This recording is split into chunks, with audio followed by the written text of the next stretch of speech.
And welcome everybody, welcome again to another episode of Anime Show.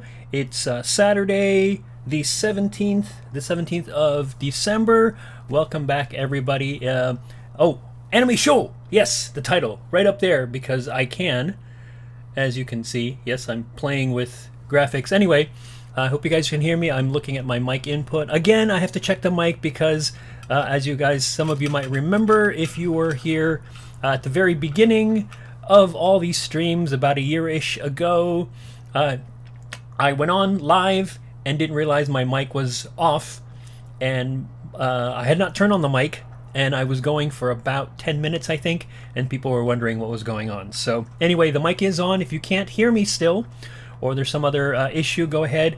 If you're in chat, let me know. This is episode 29.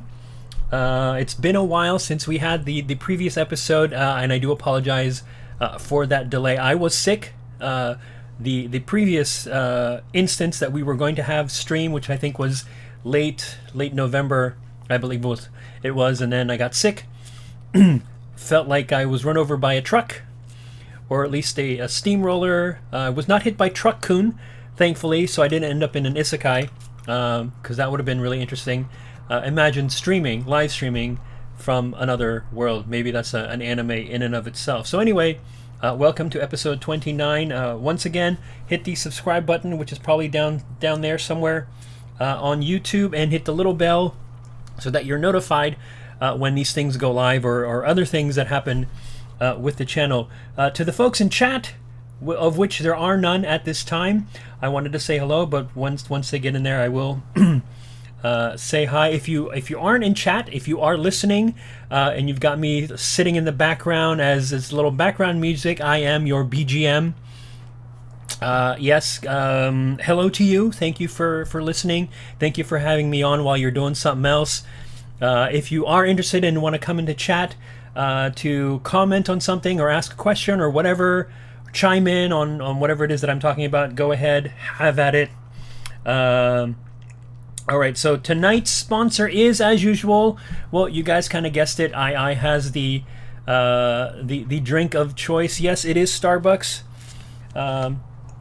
It's again brought to you by Starbucks Store 371. Not really, because it's unofficial. I just told them that I would drop their name during the stream. They did provide the beverage for tonight.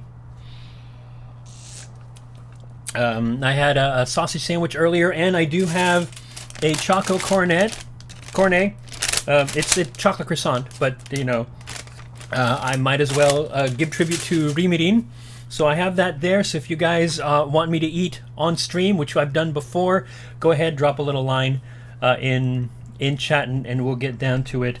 So yes, not brought to you by Starbucks in any way, shape, or form. Just name dropping. And again, tonight's episode, however, is still not sponsored by BUSHIROAD. Again, we can kind of dream. So, having said that, we got the preliminaries out of the way. Let's get on to the first segment of tonight, which is, of course,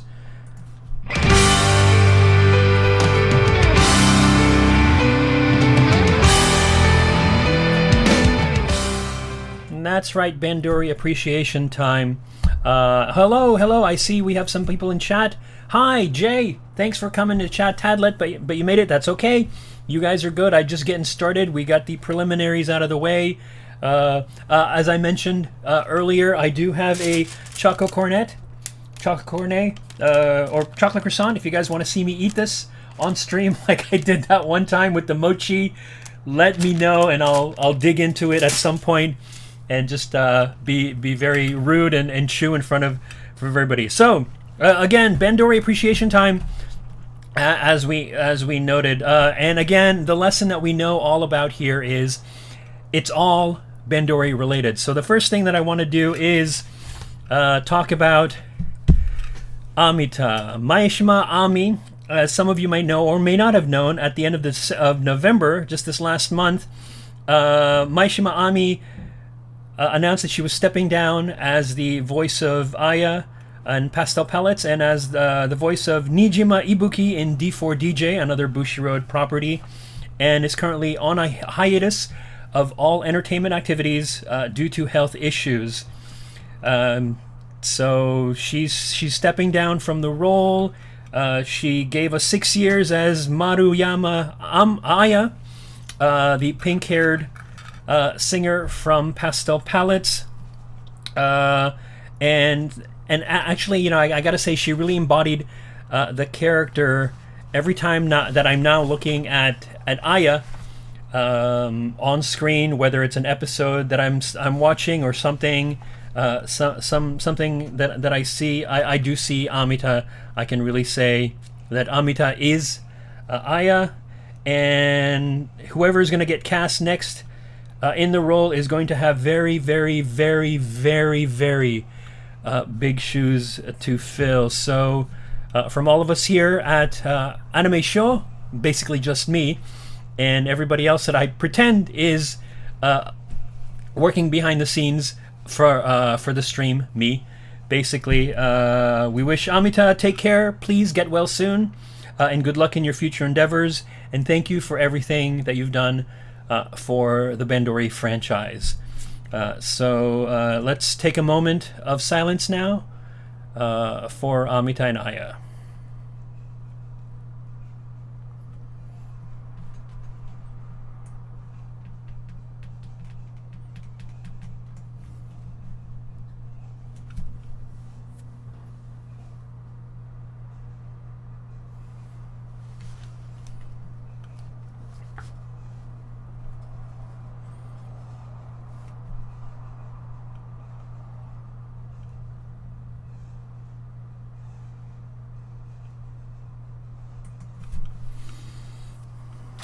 Once again, thank you, Amita, for everything that you've done for the franchise. Now, word had it shortly after the announcement was made that BUSHIROAD got a whole ton of letters from fans.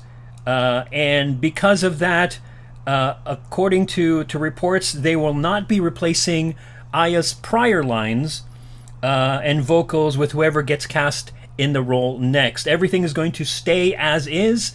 Prior to the new casting, they're not going to touch it. They're going to leave it as it is. We'll still hear Amita there, and then everything from whenever some point onward, all the new stuff that's going to come out after what's already existing will be done by the new cast person. And then an update on D4DJ. This just in, well, it was in a couple days ago. As of the 12th of December, BUSHIROAD did announce that the role of Nijima Ibuki, of Photon Maiden from the D4DJ franchise, is now going to be handled by Nanaki Kanon.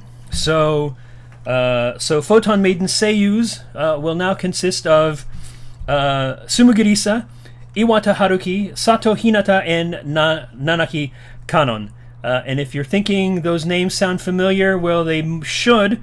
Let me give them to you once more. That was Sumugirisa,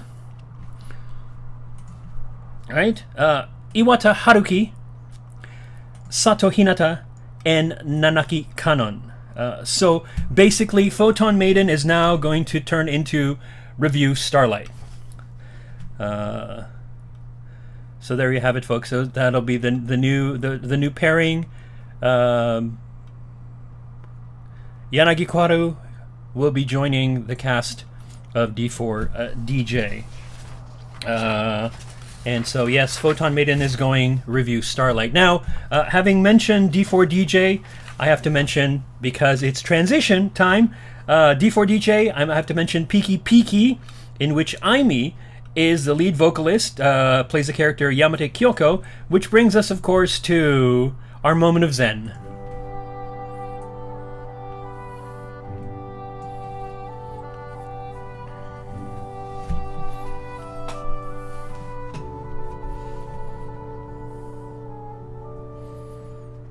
Now, again, we have to say here that Sleeping Aimi should not be confused with, of course, with Sleeping Katie Kudoharu. I'm supposed to have a Sleeping Otae, but I messed up and did not put it in. And of course, No, there she is, sleeping Otaye, and of course, should not be confused. There is no confusion with Kudoharu in a cart, which I'm still not quite sure what's going on with that. Why is she in a cart? Has anybody figured that out yet? Nobody's told me in stream or anywhere, or even on Twitter, why she is in that cart. I think it has to do with the music video, which I need to find. Let's go on to the next bit, which is...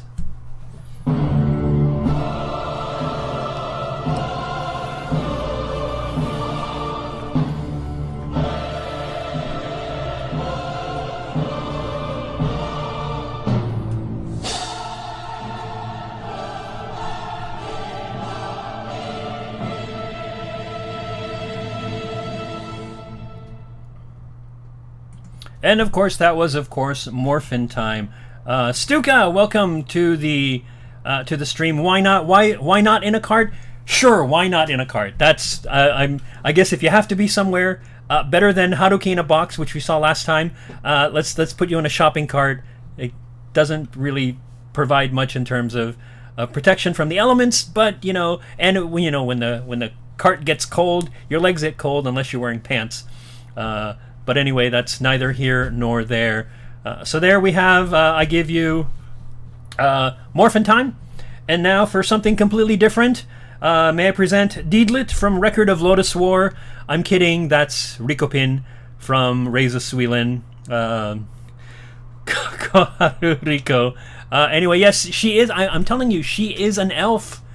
That's long-lived, probably a long-lived member of Reza Suilin and Bandori. Okay, so now let's get into some announcements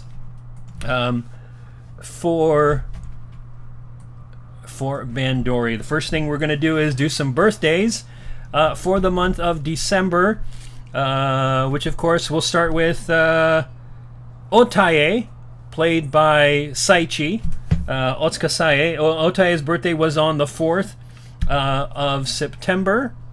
The next person we have on our list is Hisako Kanemoto, who plays Sumugi, keyboardist from Afterglow. Her birthday's on the 16th. So just yesterday, actually, yesterday or the day before Japan time. Also on the 16th, Kirigaya Toku, who is the guitarist for Morphonica. Her birthday was also on the 16th. Next person we have is Sumipe Uesaka Sumire, who plays Chisato, the guitarist for or bassist for Pasto Pellets. And of course, birthday on December 25th is Aimin herself. And speaking of Aimi,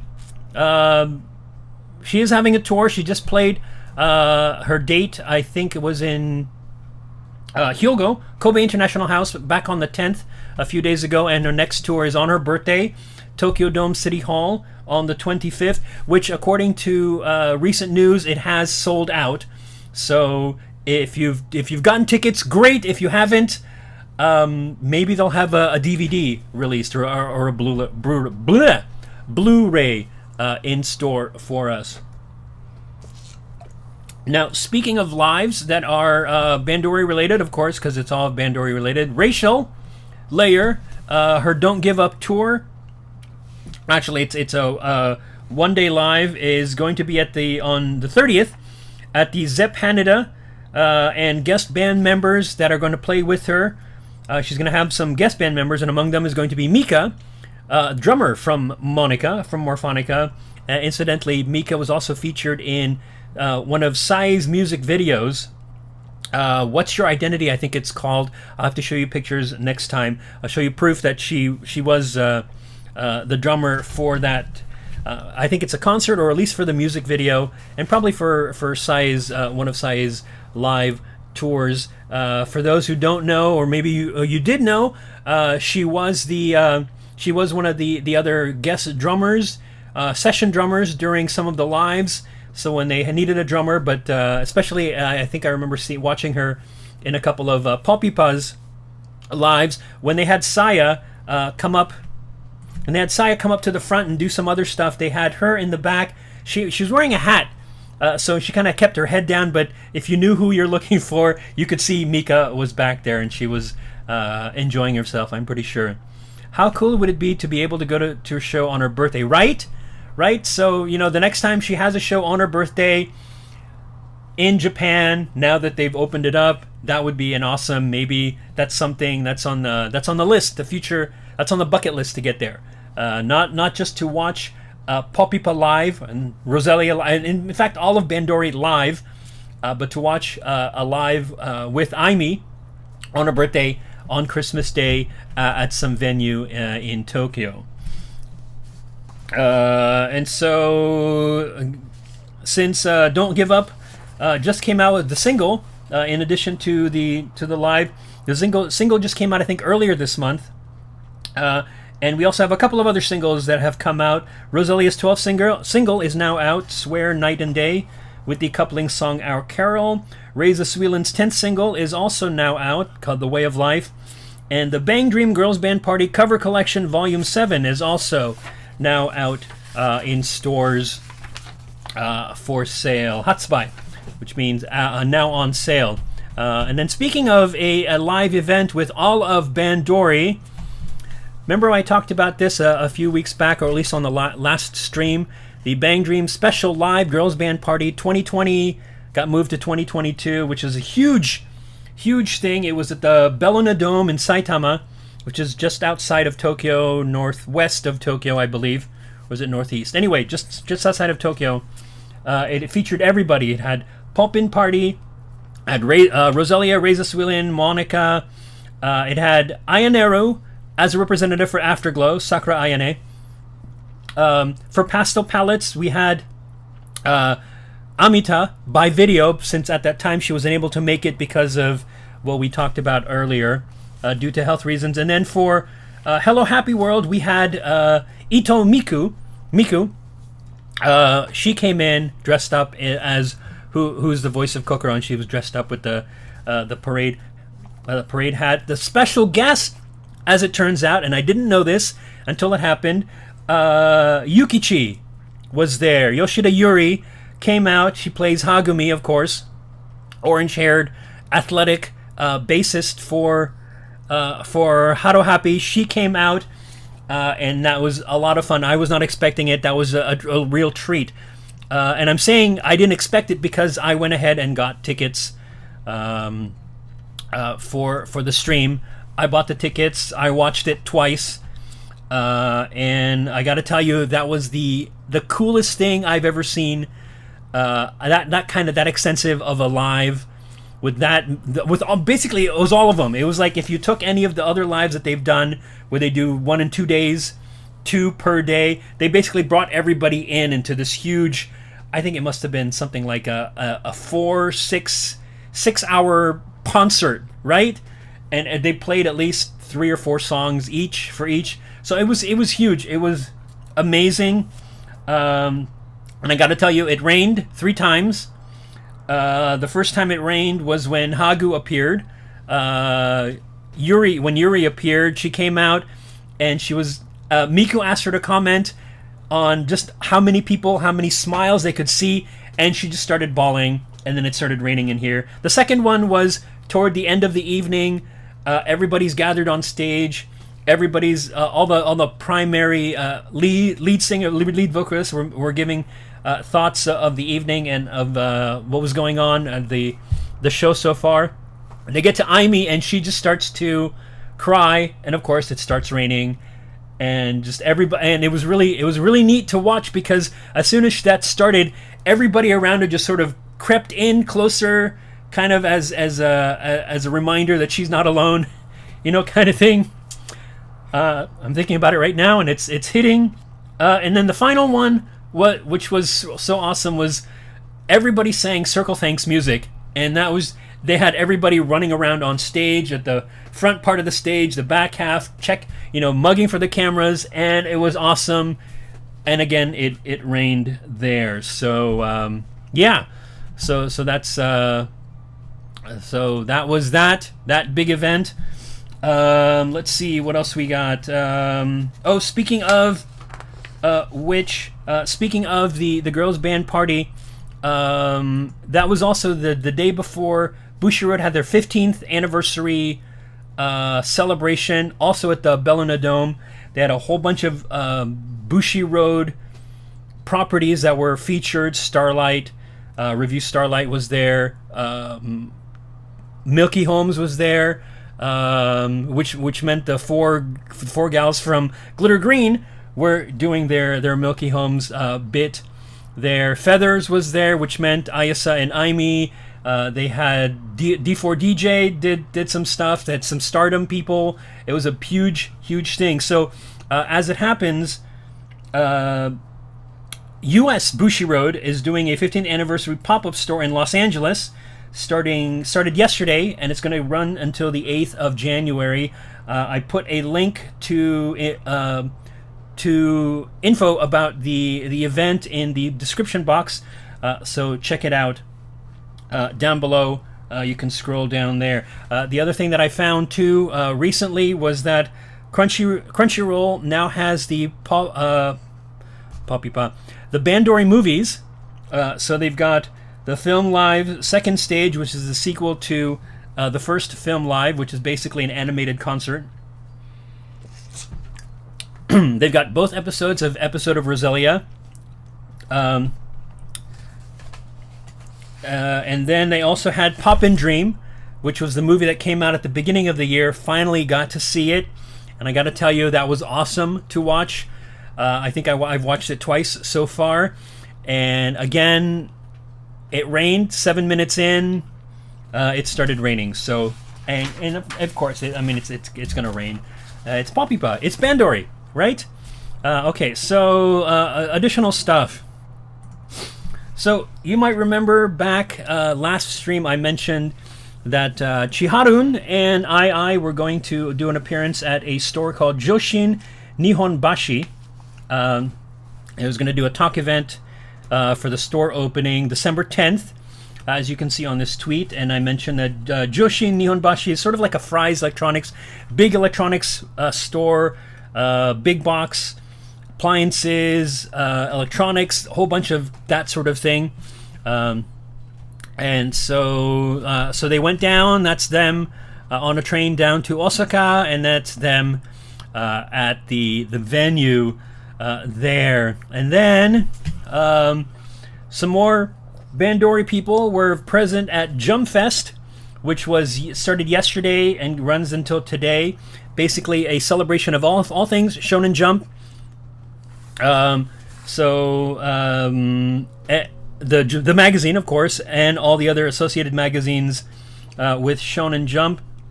And then this is day one of the Pokemon booth special stage. And as you can see, I was one of the featured people. We also have Sumugi Risa. She's down there, second row, third one in. And my other girl, Tanaka Minami, second one in on the second row there, who was in Wake Up Girls, among some of the guests featured for day one, which was the 17th. And again, why is Kudoharu in a cart? Because why not, right? That kind of solves that. So she's in a cart for purposes. So that concludes the news that we have. And so with that, let's have a word from not our sponsor.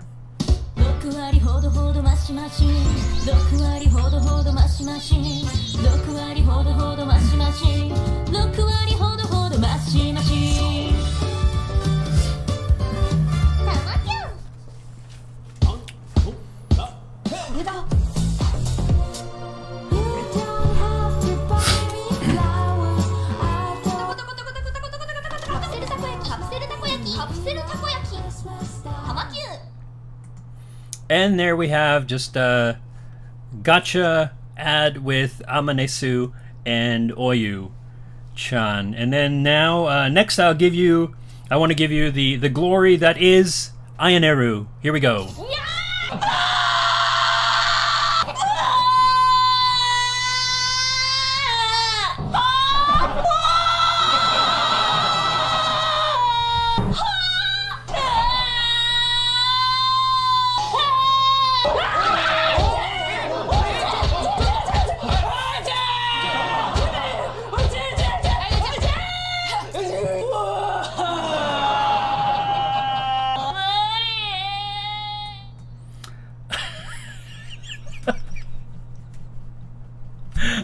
Sorry, guys. I just had to. That's just so much fun. Yes, this every time.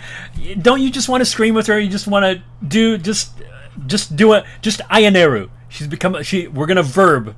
All right. We're gonna ayaneru. That means you're just gonna scream because of something gone wrong or something bad or something surprise you. So that'll be the new word. Everyone, let's ayaneru. Ah! Anyway, I'm not gonna do it here. I might wake up, or at least disturb the rest of the people living in and around me. And now I would like to point out athleticism at its finest, especially when it's out of a second story window.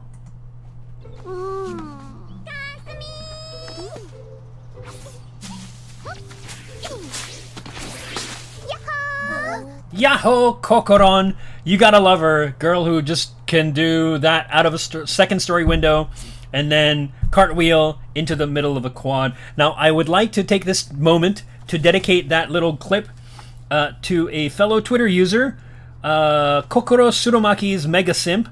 The ID is Kokoro Surumak9. I told them that I was going to dedicate that because, I mean, biggest Kokoron fan I've seen on Twitter, and I'm doing this Kokoron thing here, so why not? I told them I'd give them a shout out anytime this comes up. So, and then speaking of athleticism, I give you, of course, yes, and why not? And of course, as we know, that leads us into our second segment for the evening,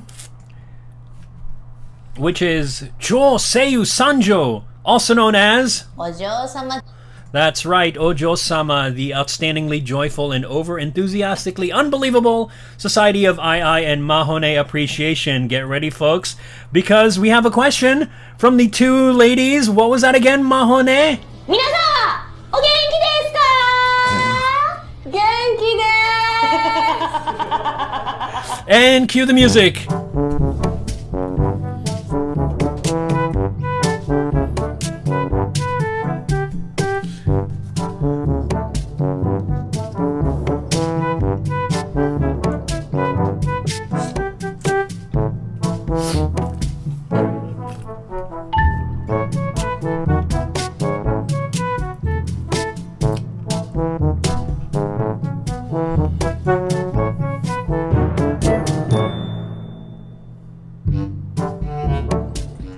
And there we go. Yes, everybody's favorite part, the Genki Desu greeting.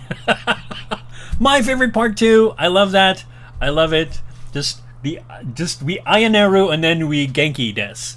Right? That's the two things that we like to do here on the show. And so before we begin, let's of course take a moment now for this.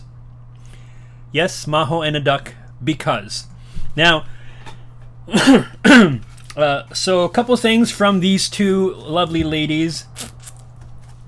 We have, of course, their paired up show I Love Pro Wrestling, which recently I think this was 2 or 3 days ago, anyway, earlier this week.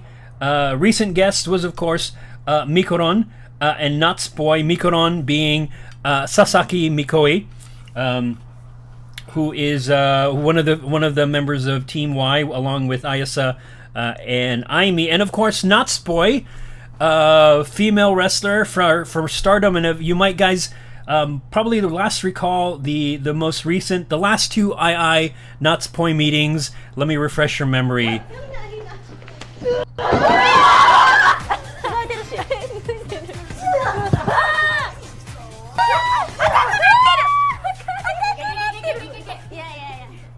Which, of course, thankfully did not happen this time in this episode of the show.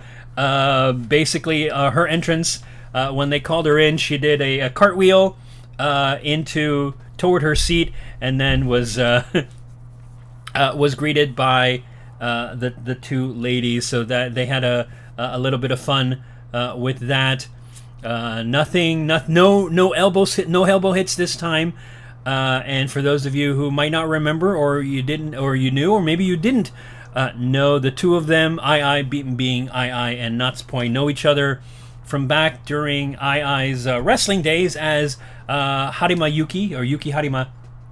They were both part of a group called Actress Girls. That's kind of where they started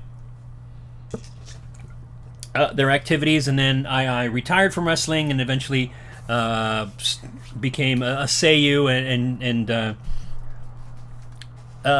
got into Bandori, and Natsupoi continued on with her wrestling, now into stardom. First with Donna Del Mundo, that group, and then now she's with Cosmic Angels, paired up with Nakano Tam in tag team wrestling. So that was the two of them for that episode, the most recent one. The next episode, which I think is in a couple of weeks, is going to is in a couple of weeks, or anyway. Next one is next guest is going to be Osugi-san, Sugiyama Satomi, who's a friend of the three of them.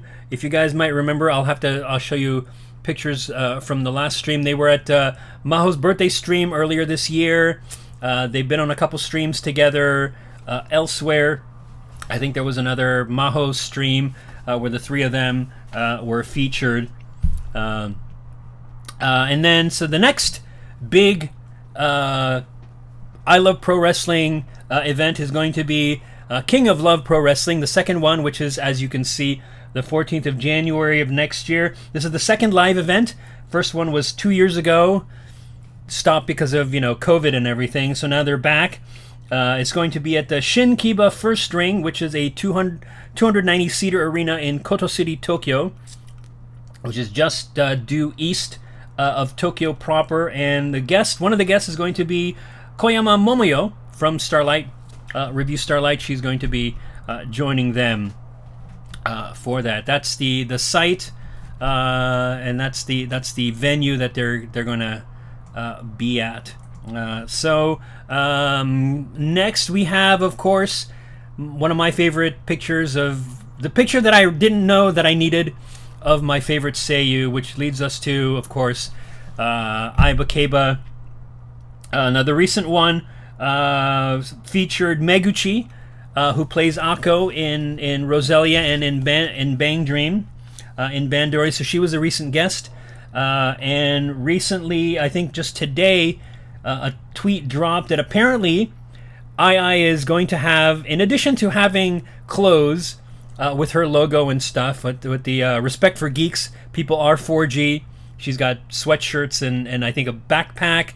There's some shirts and sweaters and whatnot. She's also coming up with her own beer. Yeah, you heard that right. She's going to have a II Keiba beer. Something just dropped on YouTube of how they're going to figure out what it is. That's going to be very interesting. Apparently it's going to be overseen by II. Yeah, that could be something interesting. I'll leave it at that. The other thing, more II news, is that apparently it's been announced that she is going to play Winona, a character upcoming in Sorceress, Stabber, Orphan, Chaos, and Urban Rama, which I guess is part of the Sorceress, Stabber, Orphan series. I think there's been 2 so far, maybe 3, and this is the 4th movie. I think there's a whole bunch of stuff. I vaguely know Orphan. I think I've seen it show up in one of the lists on Crunchyroll. I have not yet checked it out, so might be something to check out and see whenever this comes out. It looks like this is not going to start until next year, or at least next month, so there's still time to get in 3 seasons prior to this of just watching anime, which is what we do.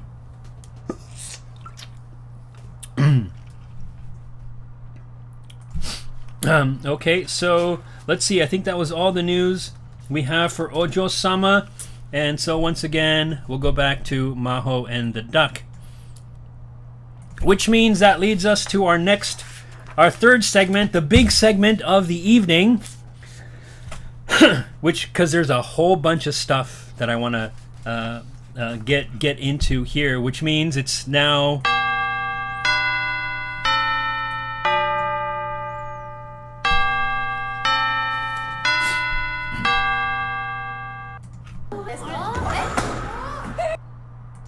Yes, it's anime time. Everybody, let's get ready. Kiritsu, Rei, Chakuseki.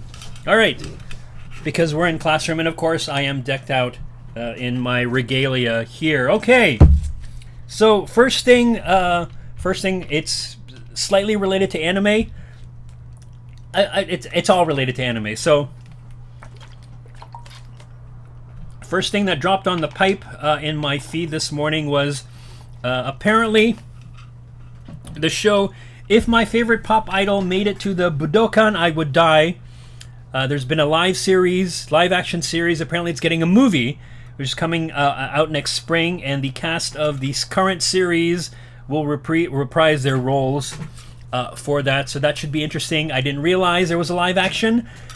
Somehow it'd be cool to find it. I'm sure it'll drop somewhere out in the ether of the internet. I may have to figure out how to watch it. Maybe it'll show up on Netflix, because sometimes they do and sometimes they don't. Maybe was it Asia Crush is another streaming one. I'll have to check that out and see if it's what if anything shows up there. Okay, so anime. So this one popped up for me. Okay, let me preface it by doing this. Baseball, basketball, volleyball, beach volleyball, badminton, ping pong, boxing, kendo, archery, cycling, rugby, soccer, swimming, tennis, ice hockey, rock wall climbing, jet ski racing, sidecar racing, downhill drift racing, hell, even ice skating, ballroom dancing, and airsoft or survival game. We've got these animes. So, should I be really surprised that there's a new anime coming out centered around the sport of female pole dancing? Yes. Yeah, that's right. You heard that right. Female pole dancing. It's a show called, of all things, Pole Princess. And according to the description, Pole Princess is centered around 17-year-old Hoshikita Hinano, who comes across the sport of pole dancing by chance and embraces it. The project is a coming-of-age story about the efforts and growth of girls whose lives are changed when they encounter pole dancing. No, I shouldn't be surprised they have pole dancing, but pole dancing, maybe it's just me, maybe I come from a generation where pole dancing is related to another activity that's not quite, well, without getting into too many details that may turn off a few people. It from where I came from, at least in my generation or the generation prior to the current one, pole dancing was associated with an activity that, okay, could later be athletic, could be considered athletic, and apparently it's turned into a sport. So, yeah, I don't know. It may not be my cup of tea, my bread and butter. Butter would probably have something to do. Yes, it's called pole fitness now. I looked it up. So, whatever. It's a thing. I probably shouldn't be surprised, but yeah. Okay, just run with it. Pole Princess, do your thing. I'm just see, Jay says, I love that they had a pole dancing sport, pole vaulting. There should be track and field. I'm surprised there isn't a track and field anime. I think they've got a track. They've got a track. They have track, but it's a running one. Was it race with the wind, something like that? Racing like. Anyway, I'm pretty sure I saw one pop up on Crunchyroll that had to do with track. And of course, I'm sorry, Stuka, I have to mention this, but Suzuka was a track star in the anime. I know you didn't quite care for the Pole Princess, do your thing. Sure, why not? Yeah, Suzuka, right? Yeah, I'm sorry to bring that up. But she was a track star. That was sort of her thing. So it wasn't the focus of the anime, but it was part there. And of course, anytime you have the sports festival at in a high school anime, they always do the baton relay that they do between the different classes. So it is there. So I'm really surprised. Yes, that pole vaulting or any of the other track and field, discus, hammer throw, high jump is not an anime already, and they went with pole fitness. Sorry. So anyway, we'll leave it at that. Pole princess, do your thing. Yes, that'll be the tagline for it. So the next thing that I wanted to bring up is because by this point now there's been enough lag time. Excuse me. For it, so it's time to start going back to watch, and of course I'm talking about Spy Family. There's been enough time for it, and apparently one of the recent characters that joined the cast, Ayaneru. Again, we're talking with we're talking about Ayaneru once again. She joined the cast as another of the Fiona. I think the character's name is Fiona. White hair. She's a colleague of Twilight, Lloyd, and apparently she was one of the new characters introduced into the show recently. So I'm looking forward to catching her. And speaking of spies and Ayaneru, there's an upcoming anime. I think it comes out next year sometime. I didn't quite get the date. It's called Spy Classroom, which also features Ayaneru and two more Bandori people. Miku, who plays Kokoron, and Sumipe, who plays Chisato. They're going to be in the show as well. So 3 deep in Spies for next year.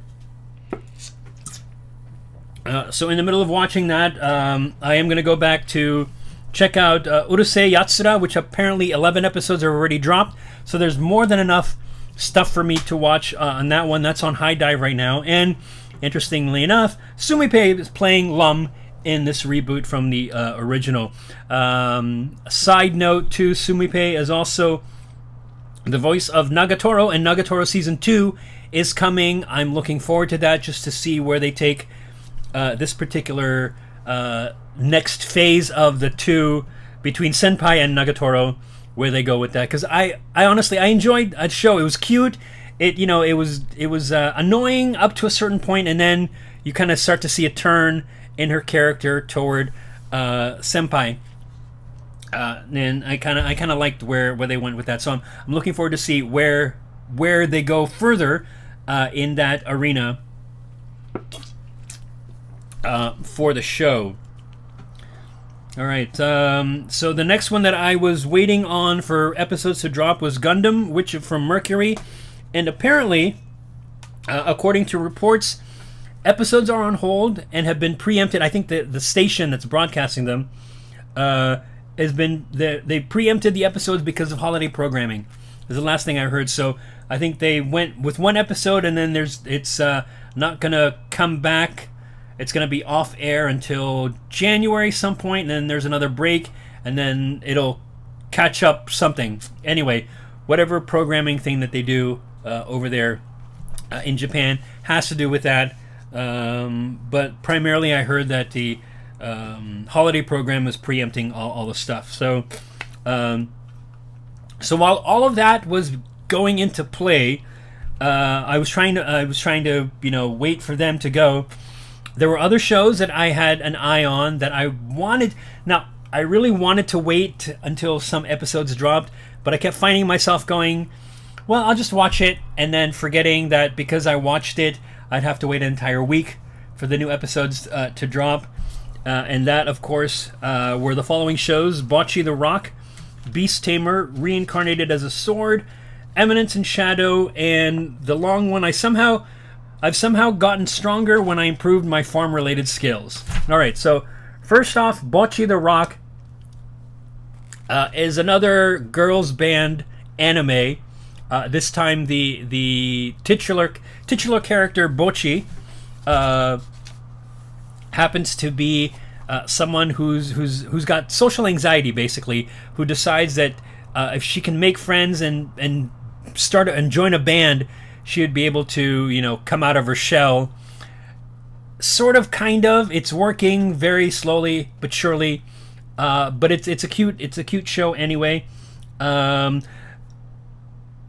is a reveal that happens, and it finally takes them 8 episodes to make the reveal. I think maybe it could have happened earlier, but, you know, whatever pacing the story had, by the time they did, I was very relieved that it did happen. The reveal shows up. I'm hoping the reveal was made by one character. There's no indication yet that I can tell that the other members of the band that she is in know that reveal. But 8 episodes. They've now just released episode 11, and I found that because I'm watching it every week, I have to wait one more week before they finally hear the song that they're going to play at the school festival. Damn it. I do this every single time, and, you know, I get pissed off because I have to wait. The other one that I have to wait for, Beast Tamer. This one is about a beast tamer named Rain who is kicked out of his party with the hero because they felt that he sucked as a party member, but it turns out he is exceptional in what he does, going so far as to make beast taming contracts with what they call the ultimate species. So like the top of these particular types, like beastkin kind of thing. So with a cat girl, the ultimate species, makes a contract with her, with a dragonoid, with some fairies, and so basically no other beast tamer is able to do this, and apparently he's able to.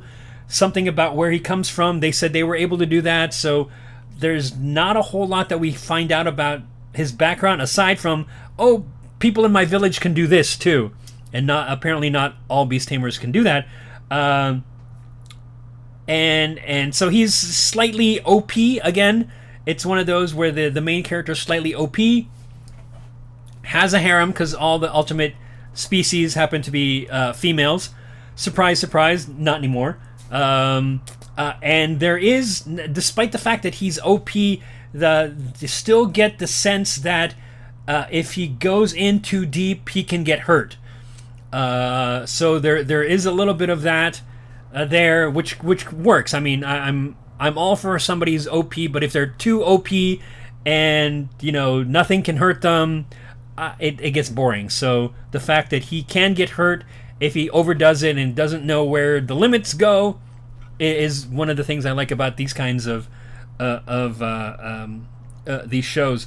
The next one, Reincarnated as a Sword. The main character dies, gets isekai'd, but he's reincarnated as a sword, and he becomes the teacher to a beast girl named Fran, who's this species. Again, it's a cat girl, a black cat, and apparently her tribe has died out because they've been killed off. So she, as he gets stronger as a sword, she gets his power.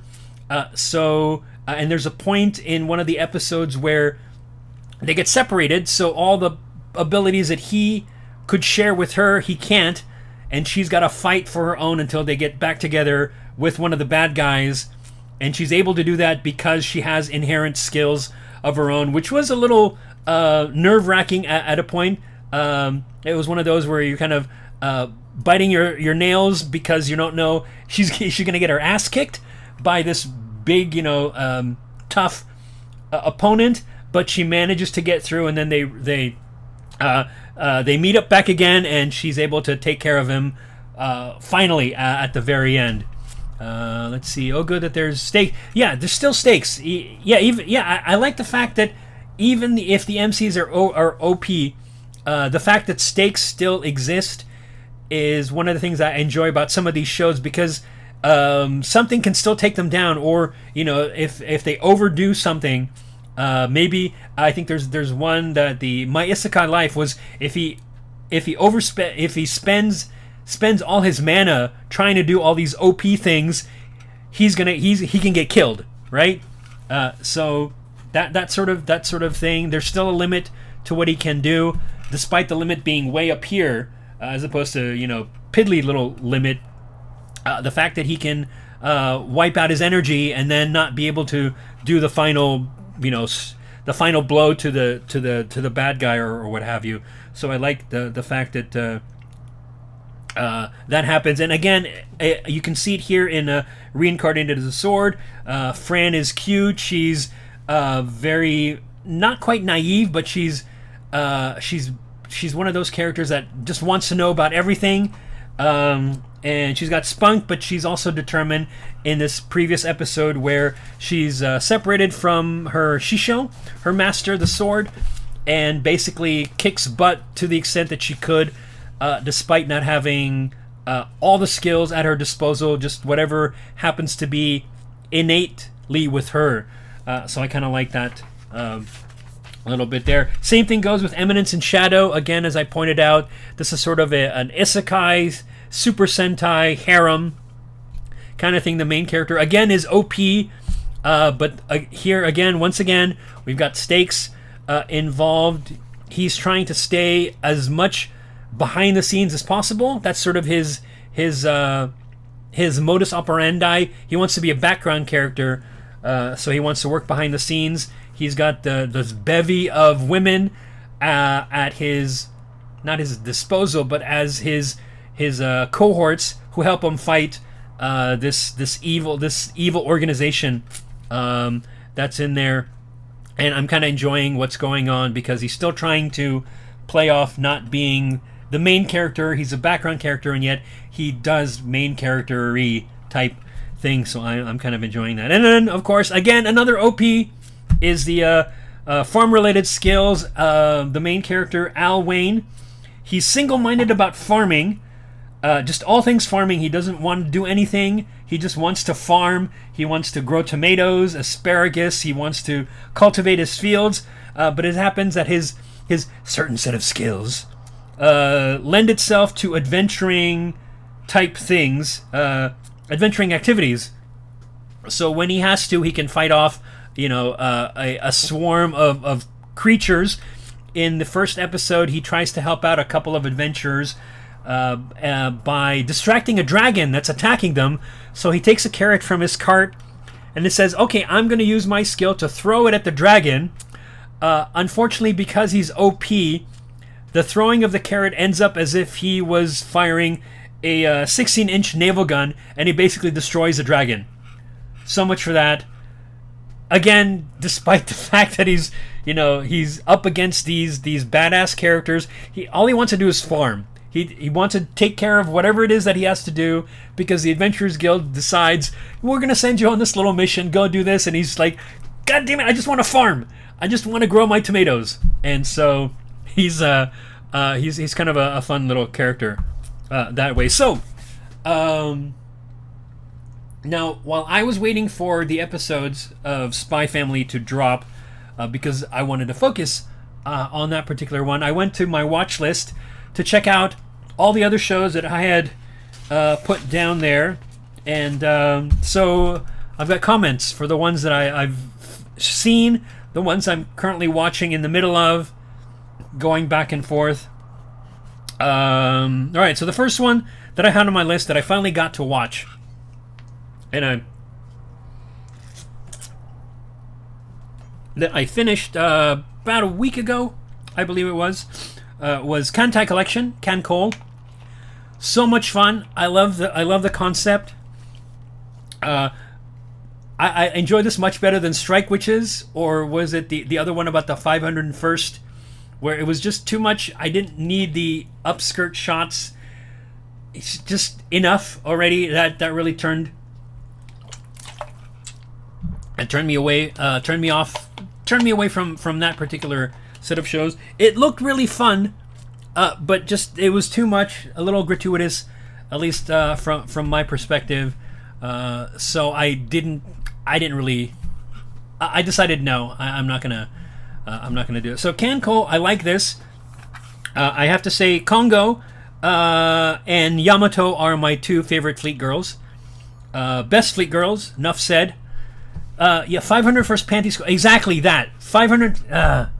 too much. Yeah, it's really I didn't need that every single time. So yes, exactly that. But I did enjoy Can't Call. Like I said, Congo. I love the fact that every other word out of her mouth is something in English, and she'll just throw it in there. It reminds me of Choo Choo from Bandori, who throws English in not every other word, but every so often she'll throw something in English in there. I thought it was cute. And Yamato, I'm not a hotel, and the fact that the first thing she does when she gets out on the water, her stomach rumbles, I'm hungry, right?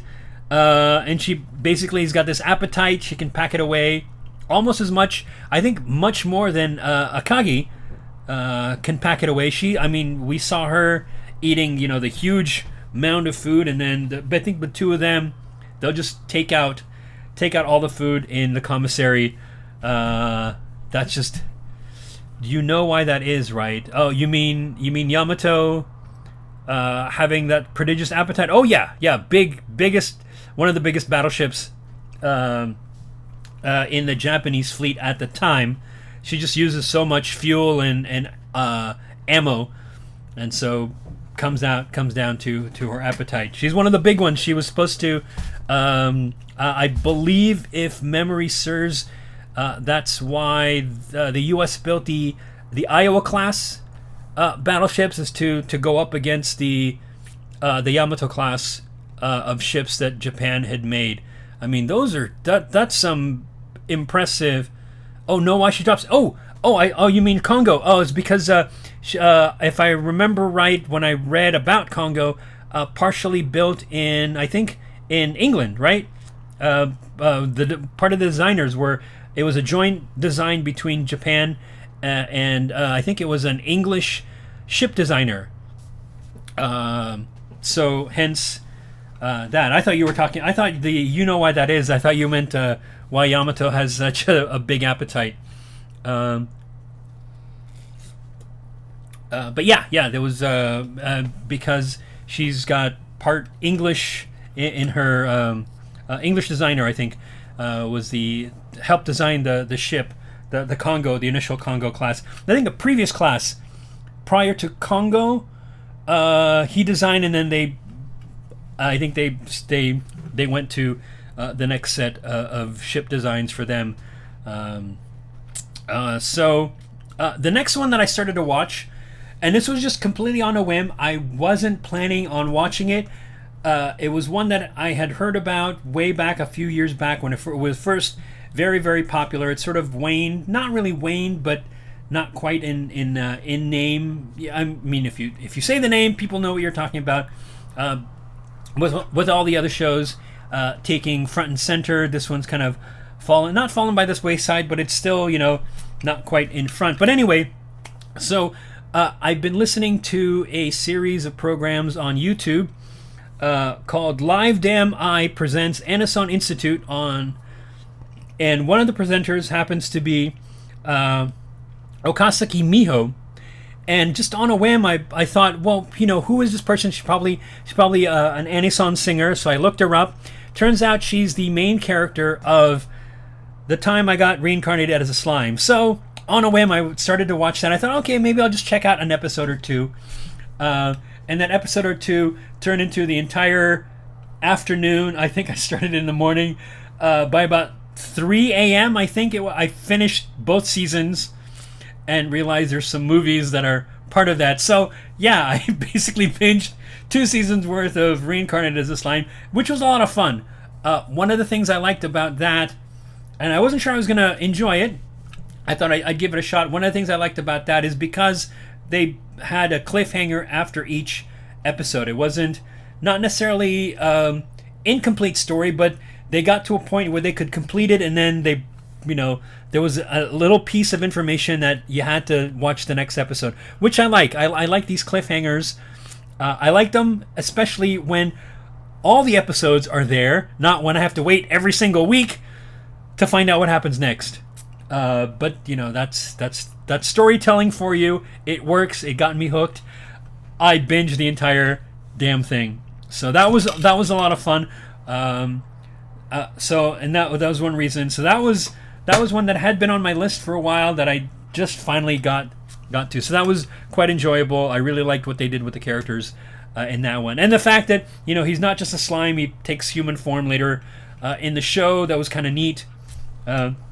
Neat one. Interesting how every time he would help out these groups of creatures, the goblins, and then later on the ogres, somehow they take on more human-like aspects. Kind of interesting. I guess they were evolving into more humanish creatures. Whatever that was. They went from more monstery to more human-like. Okay, sure, why not? Which was kind of fun. Anyway, and one of the ones that at the time that I was checking that out, another one dropped into my list that I got interested in was an isekai called By the Grace of the Gods. And I gotta say, this is one of the more wholesome isekais that I've watched. It was sort of on the par with Kuma Bear, slightly with Bofuri. Speaking of which, Bofuri's new season, I think, comes out in April, I want to say, March or April. Anyway, but very, very wholesome isekai. So in this one, our main character was a Japanese executive or Japanese businessman who dies after sneezing too hard, hits his head, and basically has a brain trauma and dies. So the gods who reincarnate him take pity on him, so they reincarnate him and decide to give him all these powers. So he's reincarnated as a child who happens to also be an excellent beast tamer. Apparently a beast taming thing, it was somehow in all these ones that I'm watching, because every single one, my isekai life, beast tamer, and this one, they were all taming and making contracts with critters and having them in their party. Maybe it was a thing. I don't know if there's some kind of zeitgeist at the time. Everybody wanted to be a beast tamer, wanted to tame creatures and monsters and whatnot, have them in their party, whatever it was. So now, so he's a beast tamer. He's 11 years old, and he helps out this royal family who find him in the woods. They go through adventures. It's really cute. It's, there's not a whole lot of bad things that happen in there. He's slightly OP to an extent as an 11-year-old, but not too far. And it's like Kuma Bear. Things get handled. There's some stakes, but it's not life and death. It's sort of certain things happen. He helps out. He solves some crimes kind of thing. He solves something that's going on. There's some I think embezzlement going on. He manages to help out in that way. It's just kind of fun, and one of those ones where not necessarily you need to think about it too much, but you just kind of enjoy the events as they happen to the character. Yeah, it was really adorable. He basically he happens to tame a whole bunch of slimes. So he's got healing slimes, he's got metal slimes, he's got scavenger slimes, regular slimes, and it's like a couple thousand, like 3,000 slimes that he follow him around, either as they kind of combine into one big giant slime that follows him around, or all these little slimes that follow him and make the little boing boing boing boing sounds as they go. So if you're looking for an adorable isekai, check this out. It's called By the Grace of the Gods. It's on Crunchyroll. Now, on the other side of adorable,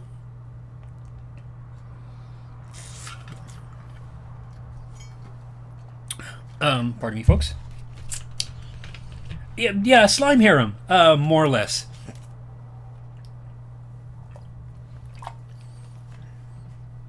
All right, on the other side of adorable isekai, not an isekai, but fantasy, and this one, dark fantasy, Goblin Slayer.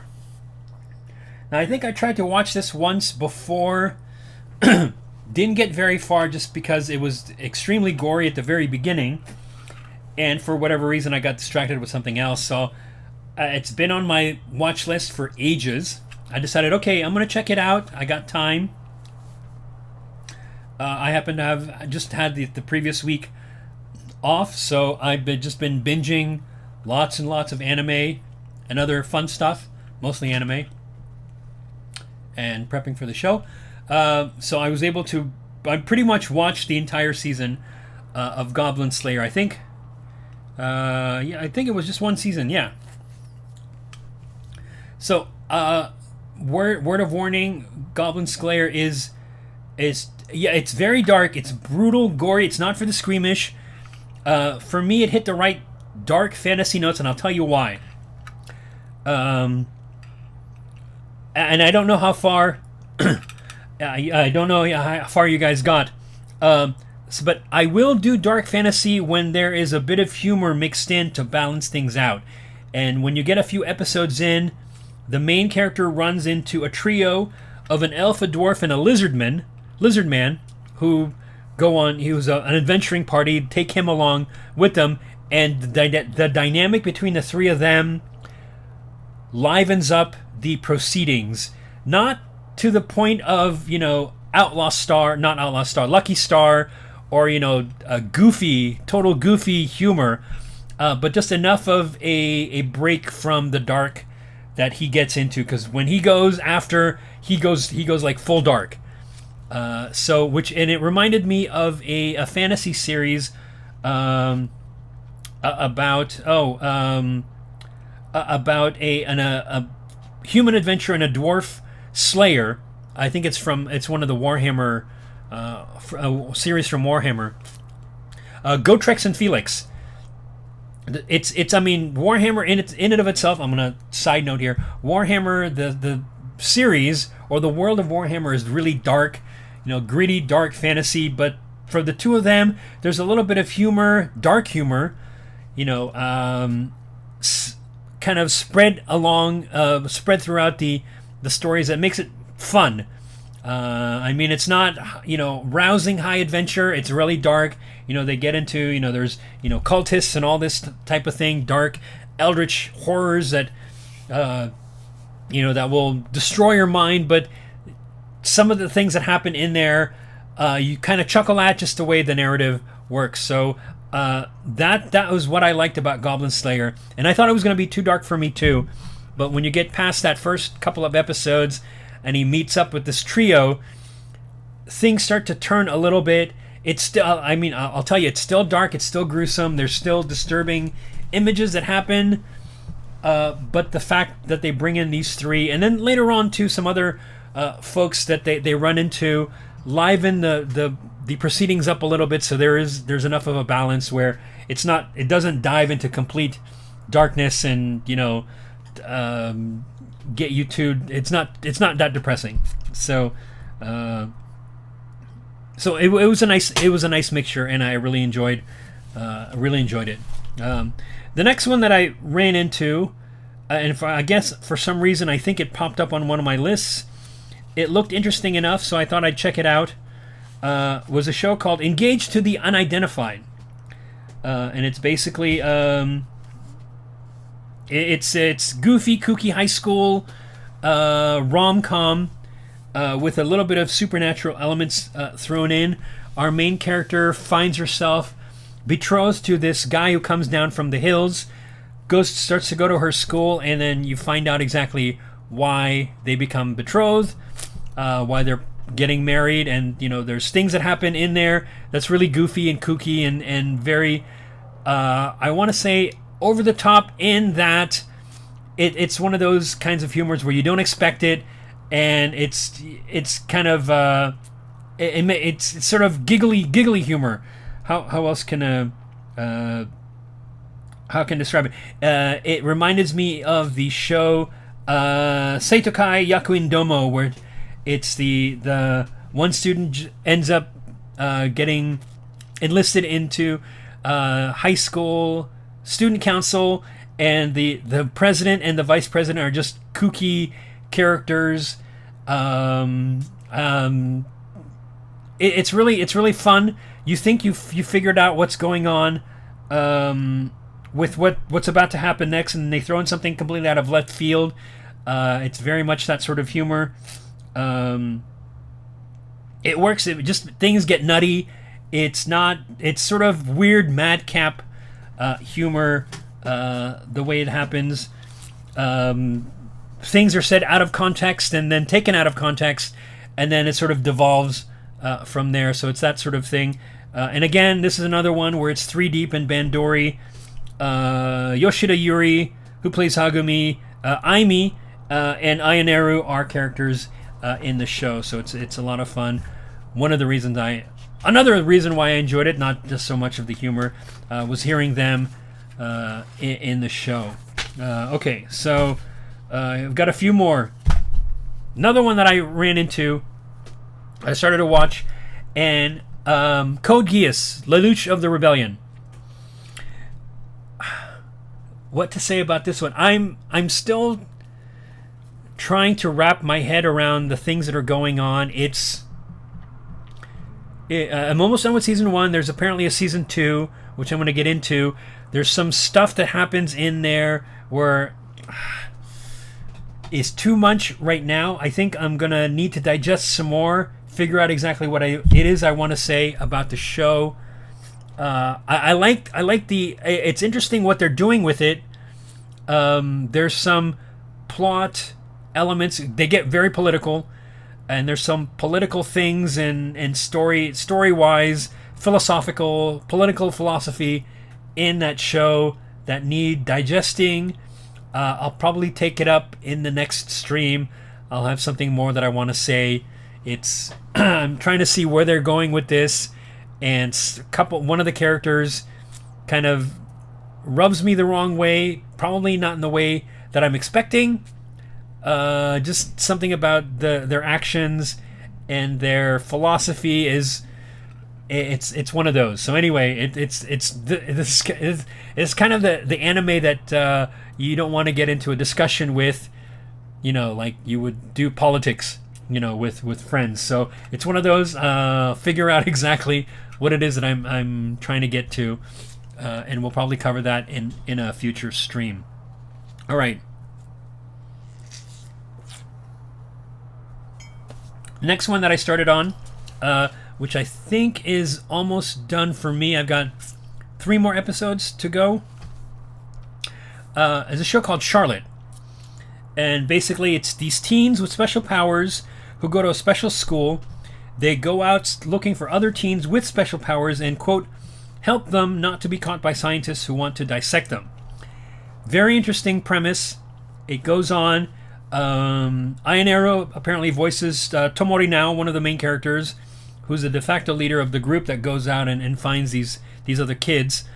I will note that of the episodes I've seen so far, the main character, Otosaka Yu, I'm figuring he's going to end up with diabetes if he keeps eating the sugary pizza sauce his younger sister Ayu keeps putting on all their food they eat. The omurice, the curry, the French toast. Puts this sweet pizza sauce on it. They introduce another main character to make up the 4 that go out. He's got a split personality. The split personality has pyrokinesis, and she happens to also be an idol. So an idol with split personality, and the other personality has pyrokinesis and kicks butt and is cute. I like it. Now here's the thing that happens. When you get to episode 6, everything takes exactly Filipino pizza sauce. Right. Yeah, what is it? The banana sauce mafran. Right? If you ever had that, which is very, very sugary. Oh my god. Yes, Filipino spaghetti sauce. Exactly. I used to side note, I used to take my pizza sauce, my spaghetti sauce that way, pour some sugar on ragu. It was ragu, and then you'd put in a little bit of sugar in there to sweeten it up. Too much. I don't do that anymore. When I make pasta, it's like so sweet that you have to drink several cups of water just to get the cloyingly sweet. But anyway, yes, it's exactly that. I'm surprised in the show he doesn't end up the way they eat every single day. She makes all the food. Everything's got this secret family pizza sauce that is so cloyingly sweet. Anyway, so Charlotte, when you get to episode 6, everything takes this dark turn. Like very, very, it goes super dark, and then we kind of go sideways crazy in terms of plot, and we basically enter mindfuck territory. Like we're talking Dark City meets The Matrix meets Steins Gate, and probably a little bit of Serial Experiments Lane thrown in, which I haven't seen yet, but from what I'm told, enters that same kind of realm of mindfuckery. So things get really twisted. I think there's 12 or 13 episodes. I'm on episode 10. It's... wow. I'm trying to figure out exactly what they're trying to do in the show, where it's trying to go. It's... I thought I had my head wrapped around the beginning, but when you get to episode 6, everything just takes this tumble into this weird, like, Alice in Wonderland, demented Alice in Wonderland kind of thing. Not even Alice in Wonderland. It just goes, not where I expected it to go. So I'm going to figure out exactly what they're trying to do with the show. And I'll report on that at the next stream.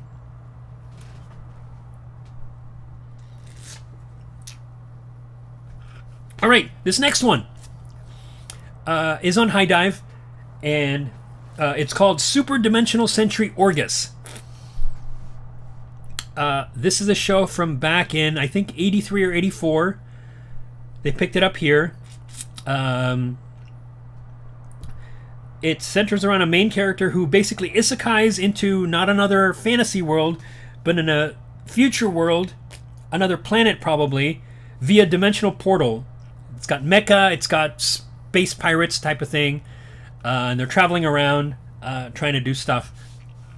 Trying to figure out, I think he's trying to get back to where he came from, which is a future Earth, something in like, 20 years, 30 years in the future or something like that. One of those futuristic where they got spaceships and, that sort of thing. They were fighting a space battle. He gets caught up in this dimensional wave and ends up in this weird world where it's sort of almost post-apocalyptic, but not quite. I mean, there's jungles, there's like deserts, and then they've got airships and things. So, and they've got mecha. So here's the thing. I'm 8 episodes in, and I swear, when I saw the first episode, I have seen this before because the theme song, I swear I've heard it. It sounded so familiar, and it could just be it came from that era where there was the style of the theme song, early 80s. The style of the theme song for those types of shows had a particular type to it, and maybe it was because of that it sounds familiar to me, but I swear I've seen it because I've seen the mecha before, and I've seen some of the footage before. I'm thinking probably when I went to those conventions back in the 80s, mid-80s when I was in high school and I went to my first early Robotech conventions, they were showing other mecha anime at the time. I didn't know what they were called, but I think I might have seen something there. So yeah, there's definitely an 80s theme song sound, so it could be part of that reason. I know I've heard it before, if it's that one, or I've heard something like it before, and because of that, side note, it is going to show up as an anime cover song for me to do in the near future. So anyway, that was Super Dimensional Century Orgus. Incidentally, the name Super Dimensional Century, the Super Dimension name, comes from the fact that it was part of the series that included Macross, Southern Cross, and this was Super Dimensional Century Orgus, part of that show. So Macross was Super Dimensional Fortress Macross. Super Dimensional, I think, Army Southern Cross was the second one. This was the third, not related by any means, but just had the super dimensional bit to that title. I'm not sure what they were going for. I guess, something far future-y, sci-fi type of thing. So that's where that name comes from. So anyway, that was Orgus. The next one, now this one I knew about. This one is an anime called Pumpkin Scissors. Takes place in a vaguely 1930s World War II type of world. Makes me think of Saga of Tanya the Evil, kind of similar kind of thing. There's a war that's happening, or at least has happened. Semi-German, Eastern European, kind of 1930s type of thing. No magic in a sense, but very much it's very rooted. They've got tanks, they've got armies, they've got guns, that sort of thing. It's all military type of thing. Now, I'd heard of this back in sometime in the 2000s. I think it was in a magazine or something. I ran into. I remember hearing the title, not the storyline. I think it has to do with a. There's a. Well, I've watched about 5 episodes in. I'm enjoying it. I like where the story is going. So basically, it centers on a section, a sort of a war relief section that goes out and tries to help out people who've been small towns, small villages who've been ravaged because of the war. They go out and help, and one of the characters in that section, so they're led by a noblewoman who has joined the military, despite what her family wants. She wants to try and do good and help out the people as a noblewoman. She's joined the military to do that, and into their group comes this character who is huge. Basically, he's like this big guy, probably 7 feet tall, 6.5 feet tall, who is an anti-tank trooper and can basically take out a tank with a pistol. I'm not quite sure. It's supposedly similar to a pistol that does exist. So basically, what he does is gets up close, shoots through the tank, the view slits, kills everybody inside, and they die, and that takes out the tank. I watched Pump. Yes, gosh, yes, exactly the same one. So I'm enjoying it right now. Like I said, I'm about 5 episodes in. I love what's going on, and I love to find out more about who this guy is, because he's basically almost indestructible, I think. But he gets hurt, he bleeds, so something. I think there was some experiments done on him. If I'm getting the little hints that they're dropping about who these people or who that group is. So they're supposed to be a group that's non-sanctioned by the military. They technically don't exist, but he does exist. So it's one of those things that they're like sort of like Black Ops group, and he's been experimented on, I think, is what I'm getting based on something that I just saw in one of the previous episodes. A little hint of something, maybe to some sort of almost superhuman level of strength or resistance or whatnot, endurance. So he's not quite Captain America, close enough, but he takes out tanks, and it's freaking awesome when he does. So I'm enjoying that right now. Next one that I'm just been going through a whole bunch of anime here, so I hope you find some of these very interesting. So I'm going to recommend pretty much all of them to you guys. Have a check. So the next one I started watching is called Special 7 Special Crimes Investigation Unit. I'm about 4 episodes in, and I'm enjoying this a lot. This is a modern-day Tokyo-based gritty police procedural, kind of, and they throw in some fantasy elements. So basically, it's sort of an alternate reality. Apparently, now in this particular Tokyo, magic exists. We've got elves that are, in among the people. We've got dwarves. There's the I haven't seen. It hasn't been said if there are critters floating around, fantasy critters. But so far, the magic is involved, and it's mostly an investigative show with this special unit that's kind of gritty. It's got the grittiness feel to it, but the characters are slightly kooky in that NCIS manner, where there's lots of dynamics and play and the chatter just between the characters is really fun. Just how they play off each other. Some of the interactions between the characters are kind of fun, and all that during the crime fighting and the solving. And of course, one of the main characters, or the central character, focus character, is the rookie. He gets thrown into this doink doink. Yeah, rookie. The rookie who gets thrown into this unit, saying, "Okay, now you're part of this." He's got to navigate what's going on. So it's kind of fun. I'm enjoying it. I'd like to see where things go from here. Okay, so those are the ones that I got to watching, and then, of course, I threw in some shows that I've been finding, just going through to the watch list. So we've got Azure Lane, which I haven't started yet, but I put that on right after I picked up Kanko. Jinro, which I finally found, is on Crunchyroll, so I'm looking forward to watching that one. I know that's a kind of a dark one. It's a movie, it's not a series. Kaze no Stigma, which I'd seen before, but I want to watch again.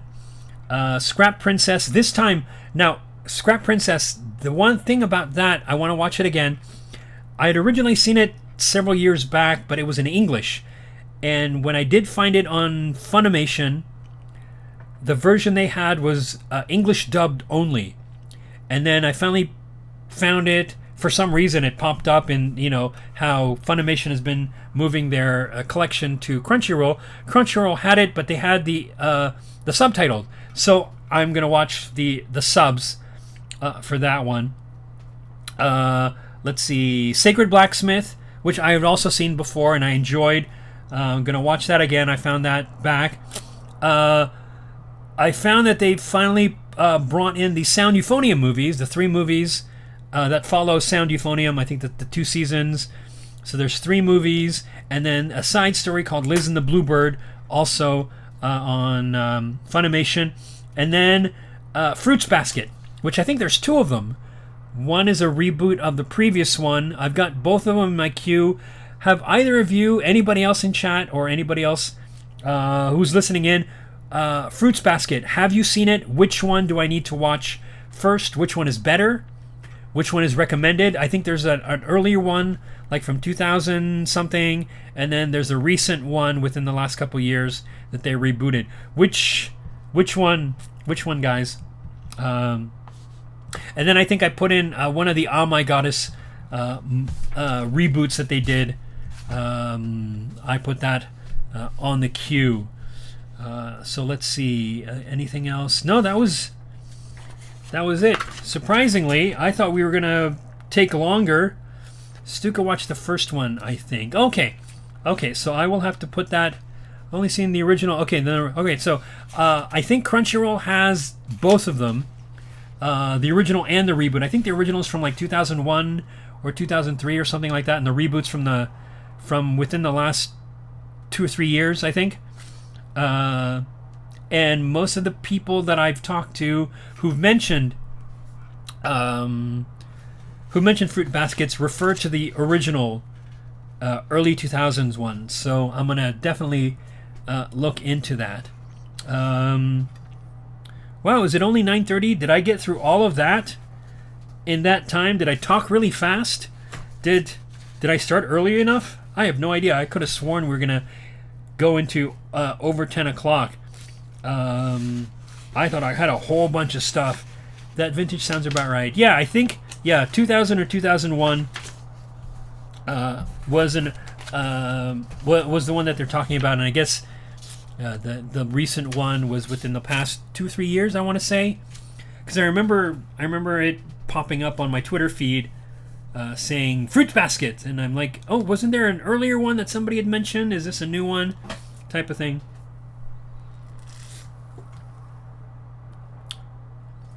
I don't know why they felt the need to reboot. It's interesting that they're doing these reboots. I mean, like the most recent one, the Lum series, getting a reboot. I don't know. Well, I suppose in terms the current Lum series takes place in present day Tokyo, So I guess they wanted to update it to that, but maybe because the previous ones took place in the 80s, is what I remember. 80s or early 90s. I think it was in the 80s. Was the previous Lum series. The Urusei Yatsura series was in early to mid 80s. And I don't know if there was anything anachronistic about that or something.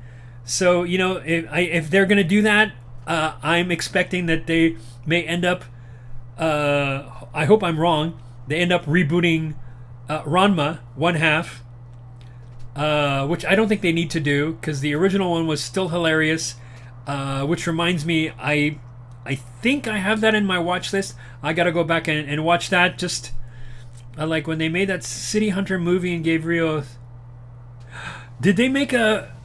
Did they give him a cell phone? Really? Okay, speaking of City Hunter, apparently I just saw this. They're making another live-action version. So, which makes me think that there was a live-action version from either the 90s, that, and then I think City Hunter is on, I think it's either on Crunchyroll or maybe I've seen it on High Dive. That's another one that I need to add and check out, because I keep hearing so much about that. And that's another one I want to watch. Oh, the other one that I'm in the middle of right now is Pat Labor, which I'm enjoying. It's kind of a kooky mecha anime with cops who use mecha to fight crime, because people are also using mecha to commit crime. So mecha fighting mecha, and it's kind of fun. Again, it's got that goofy police procedural type of thing where it's action comedy, I want to say, and I've also got another one that I've stopped watching but I want to get back into is You're Under Arrest. I'm watching the first season. For some reason still is not it still has the English dub on High Dive. I don't know why they haven't gotten why they don't have the original subtitled, and I think there's 3 seasons there. Seasons 2 and 3 are in Japanese with subtitles, and I think it's the first season that's still in English. I enjoy the Pat Labor movies, but not the series. I think High Dive has the series and the movies. I'm watching the series right now, and I think the movies are part of the little library, so I'll get to those eventually. I grew up on City Hunter. It doesn't age well, though. He's such a player. From what I've heard, yes, he is a player. That was a Jackie Chan? I think you're right. Okay, all right. I didn't realize that it was that one that I was thinking of. I thought there was another one. Yeah, because I remember hearing about City Hunter way back when. I think one of the characters, the gal that he works with, has a gigantic hammer that she beats him up with every time he goes astray or something like that. Isn't that supposed to be the running joke? So yeah, Pat Labor, City Hunter. I want to check that out. And then eventually, I also have it on the queue, and I didn't write it down here, which I forgot to mention. The original Gundam. I have the series. I also have the movies on a queue. I think they're on Netflix. The compilation movies, Gundam 1, 2, and 3. So they put the 3 movies, and then I think Char's Counterattack is the 4th one. Yes, 100 ton. Yes. So every time he gets a little too crazy, or I think he gets smacked on the head with a hammer. So yeah, I've heard about that. I just want to see for that alone. So I'll definitely check it out once I get through this list of things that I want to watch. Dirty Pair is another one that I've got on the list that I haven't had a chance to watch. We'll see how that goes. And I think, oh yes, Record of Lotus War, which I saw. I think the one that they have is the TV series. I saw the OVAs. I think there were four or five OVAs, maybe six. I remember watching at least two of them. I think I saw the OVAs first, and I think the ones on Crunchyroll right now are the TV series. I don't know if it's the OVA, but Funimation has the OVA, and I'm not sure which direction they go. I think it's the OVA and then the TV series.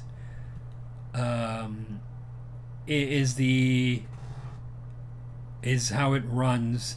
I could be wrong. Yeah, I think it's the OVA first, and then the TV series. So the TV series is on Crunchyroll, and then Funimation still has the OVA. And of course, I'll get back to Ranma because that's just so much fun. Kuno, age 17. My God, is it the Blue Thunder? Oh God. Okay. Yes. So that's just so much fun. Kaori's Hammer. Yes. So I'm really looking for. I want to check out City Hunter and all the other ones. Azure Lane looks really fun. Just from reading and some of the pictures that I've seen, and if it's anything like similar to, I'm guessing it's similar to Cancol to some degree. So very curious to check out and see where that's going. Etsy, anything else you guys want to bring up in chat? Any other shows you think I should be checking out? I know was that Sweetness and Lightning. I still like my ideas for Ranma cosplay with the onesies. Wouldn't that be fun, right? End up as Ranma's dad in the panda. Anyway, yes. Have you seen Romantic Killer on Netflix? No, I have not. I saw it pop up on my suggestions. How is it? It looks kind of interesting. Is it a rom-com regarding the onesies? Oh, that's another one. Netflix. I keep forgetting Netflix has anime. I have to finish watching Komi Can't Communicate because what I had seen so far up to the point that they had it was cute. I think I saw like 6 or 7 episodes in, or 5 or 6 episodes in. We watched the first episode. It's cute. Yeah, it's a rom-com. All right. Okay. So I'm gonna write that down here. Romantic Killer.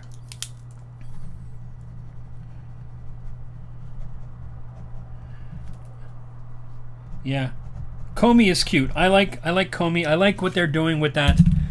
What they've been doing with that show since I was watching it. There's another one. There's another one that I popped up on my. I think I first started watching it briefly. I think I got through the first couple episodes. It was on Amazon, and then it showed up on. I want to say it's on Crunchyroll, or maybe it's High Dive.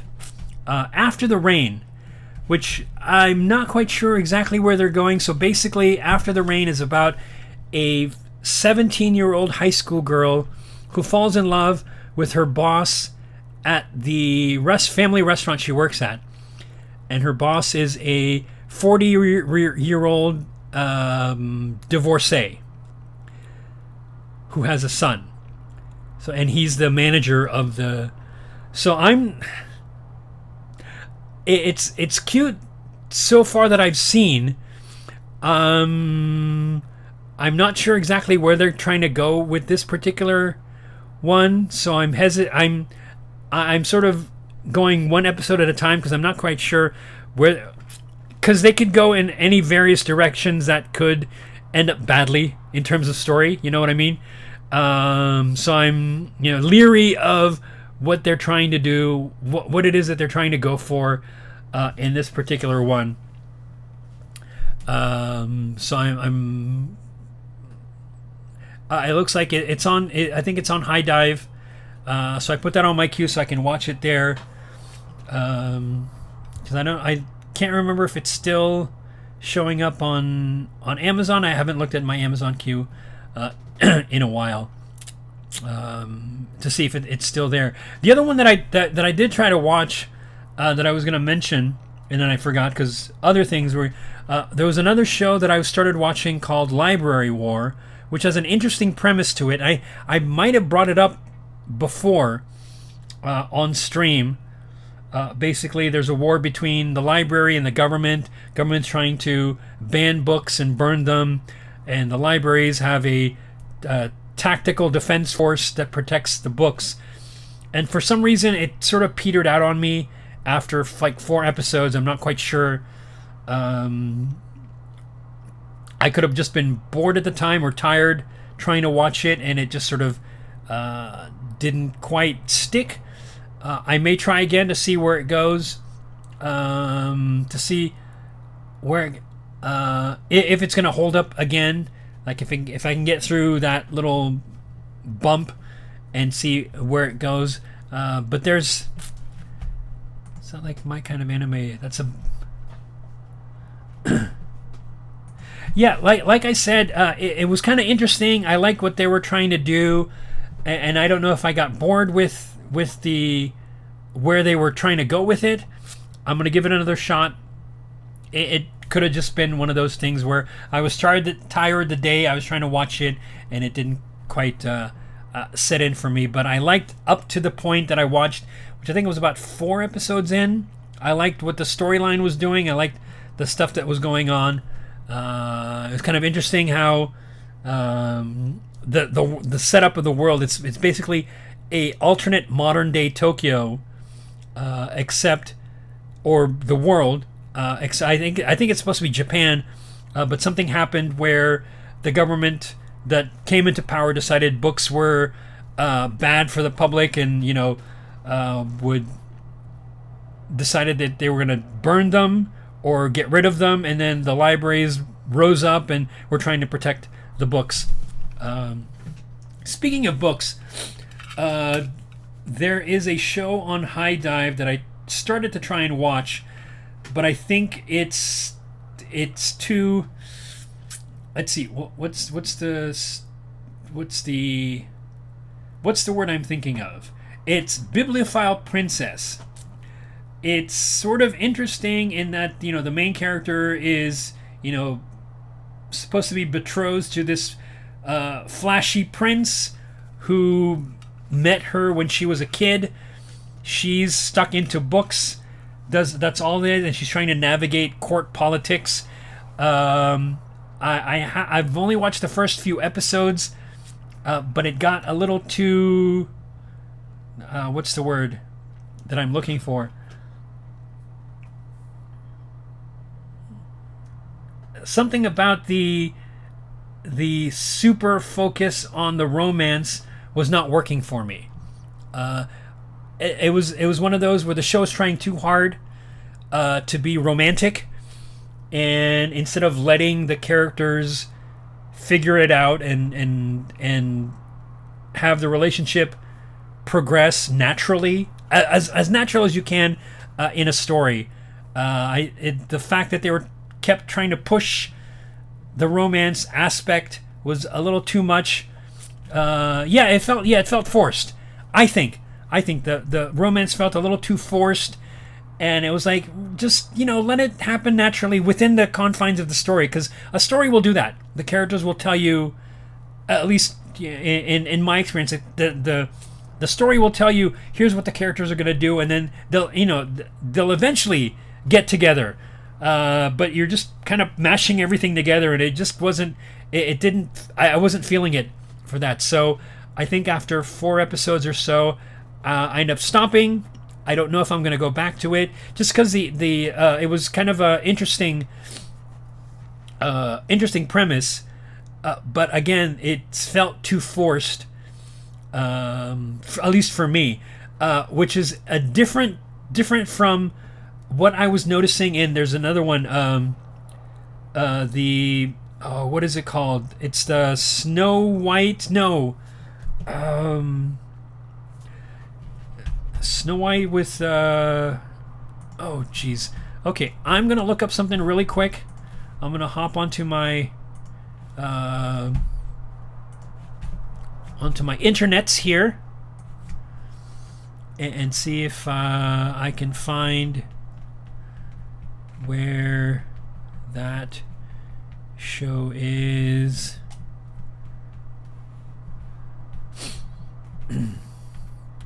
Let's see. Looking.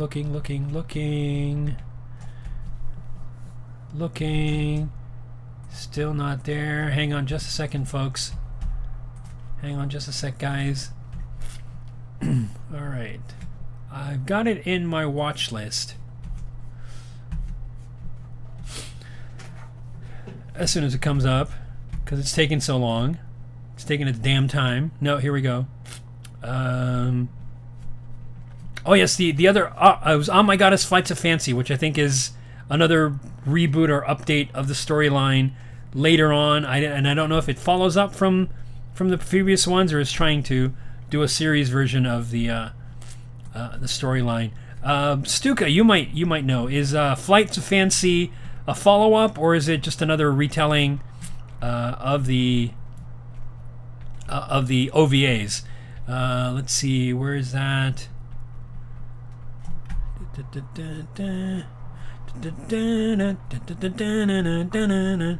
Oh, come on, it's in here somewhere. Snow White with the red hair. That one I know there's a romance in there. But again, here it's developing naturally. It's not being forced, but you get the feeling that they're eventually going to get together. The two main characters. So,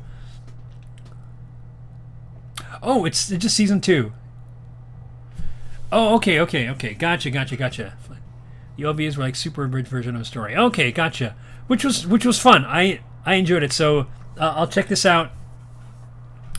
Anyway, just because I like the characters, and just a side note, My Heart will be an upcoming cover. I think I mentioned this to you guys, at least to you two. And anybody else who might be listening, who's not in chat, who's a lurker. So another anime song cover that I'll be doing is My Heart from Oh My Goddess. That'll probably be out next year sometime.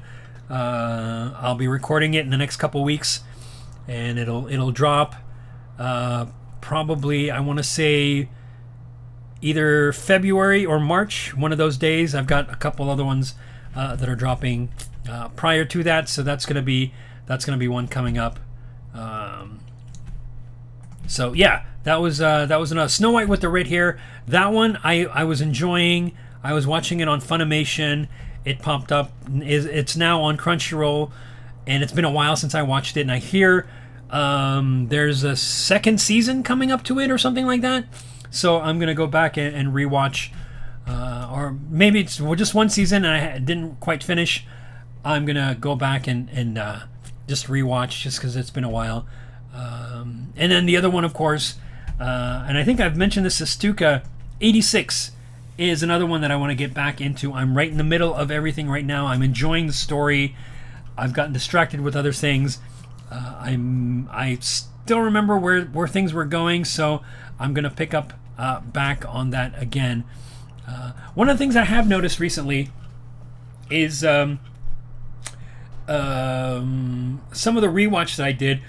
There was an afternoon I took, or a day, part of a day where I is in the middle of watching some stuff, and I thought, okay, I'm gonna, cleanse my palate, as it were, in as much as you can cleanse your palate, watching anime. So I thought I'd do a rewatch. I just, wanted to do an episode here and there. I thought one episode. Which one episode I want to do? I wanted to rewatch Gate. So. And of course, the episode that's my favorite is the one where the helicopters come in. I think it's like episode 9 or 10. It's the, I think it's the episode after the Battle of Italica, and it's the one where the helicopters come in and they play they play Ride of the Valkyries just like they did in Apocalypse Now, and they take out all the bad guys. It's just the Hueys come in and the Apaches are there, and everybody gets basically decimated by the JSDF. So I thought, okay, I'm just gonna watch that because I like that episode.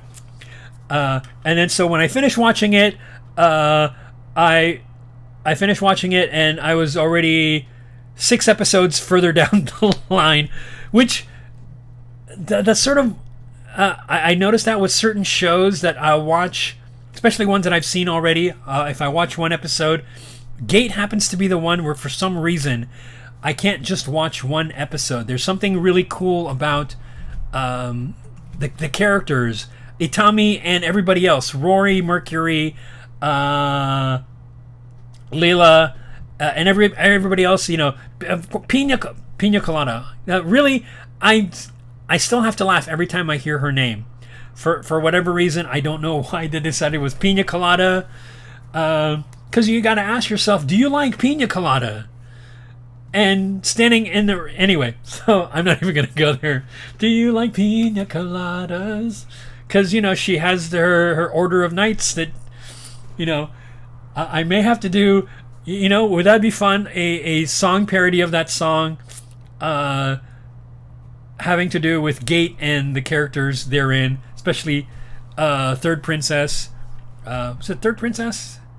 Pina Colada and the JSDF. Anyway, so for some reason, Gate is one of those shows where if I start to watch at any point during it could be the first episode, or I'll start from the Battle of Italica, and I just find myself just watching, the next one, and pretty soon I'm either done with the show or I'm about 6 or 7 episodes further down than I had planned on. So if I start with episode, I think that was like episode 9 or 6, something like that, 6 or 7, I'm down to almost episode 20.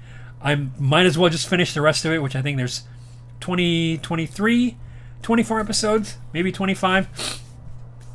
So that's one of those shows. Something about just the characters, and I don't know if it's the writing or just the way the characters interact with each other and the situations they find themselves in is just fun to watch, especially Itami, because he's the type of person that, just like Kurobayashi says, is he really a ranger? Is he really special forces? How the hell did he get there?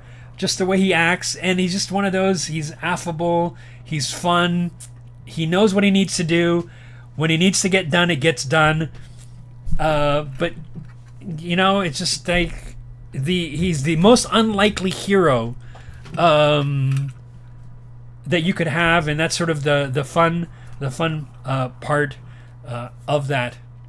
So that was one that I was watching about a few days ago, actually.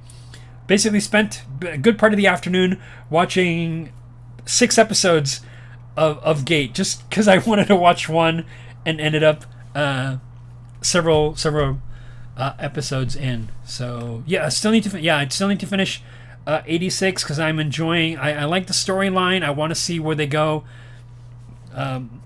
with everything, especially the main character, the gal who's trying to lead these people, and see what happens to the rest of the group that's fighting out there on the front lines, how things pan out for them.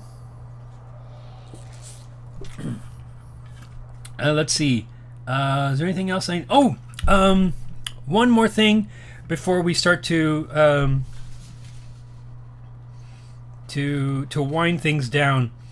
I keep hearing this, just reading reviews and whatnot briefly, when I'm scrolling through my watch list and each of the episode pages. Usually they'll have reviews at the very bottom. For whatever reason, I'll scroll down just to see what people were thinking about it. And I guess this is, it's sort of a one of the things that's a common knowledge, maybe common knowledge for most, or at least a recommendation for most people, is and I've seen this in some blogs, and other people have mentioned it, Twitter or whatnot, other places. The 3-episode rule, quote unquote, for any show seems to be the standard procedure. The SOP is at least give a show 3 episodes before you make a judgment about it, whether you turn it down, stop watching, whatnot. And I've been thinking a lot about this, and I'm going to give a hot take. Where's my hot take? Yeah, here we go. Here's my hot take. Or maybe it's not a hot take. I think it's just a preference. I think for me at least, and again, with everything that I've said here, as I've said before, your mileage may vary. I'm pretty particular. If a show has not hooked me in the first episode, chances are good that I may not watch the rest of the show. That's just for me. There's got to be every show I've watched, there's at least something in the first episode where something about the premise gets me. It like I said, like with Library War, it may peter out. There might be shows. There have been some shows where it peters out for me later because they started off good, and then something in the storyline just sort of is either disastrous, or they just drop the ball and they decided to say, oh fuck it, and we're not gonna follow storytelling tropes or anything, or basic rules of storytelling, and they basically kill it for themselves. But usually something in a show, for me at least, again, your mileage may vary, for me something's got to be something's got to hook me in the first episode, whether usually it's a character, characters, depending the type of character, how they work, how they act, how they interact. If there's something interesting about the character, I will continue watching because of the character. If there's something about the story of the world, the premise that I find interesting, I will continue watching and see how that plays out in the character. It's not necessarily, very seldom is it because of a specific voice actor that's in there, although I have ones that I like, and it's not because they're in a show that I will watch the show. They may not be in the show, or they may be in the show, but I'm not going to watch it for whatever reason. Or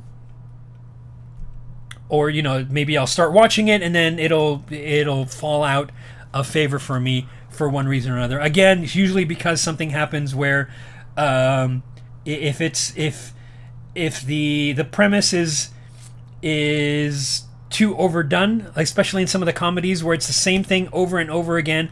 There's nothing making the show more interesting as you go forward, if that makes sense. If it's the same joke over and over again and nothing really moves the story forward, I'm going to drop it.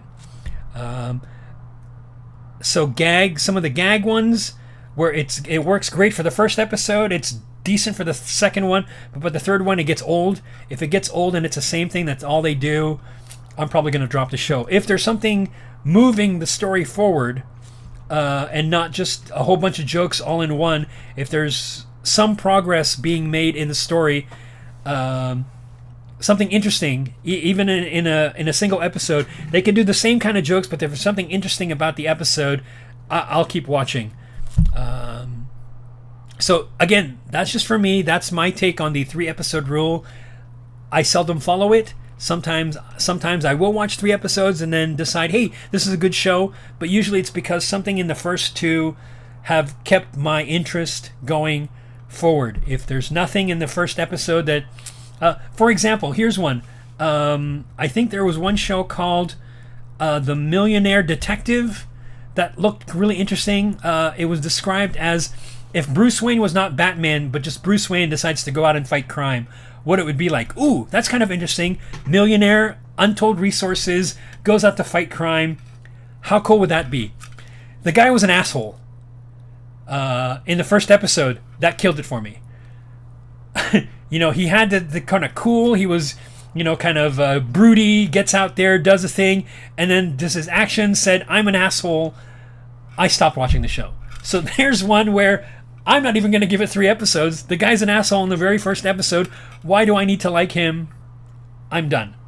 I'm like I said, yeah, I think it totally makes sense. Yeah.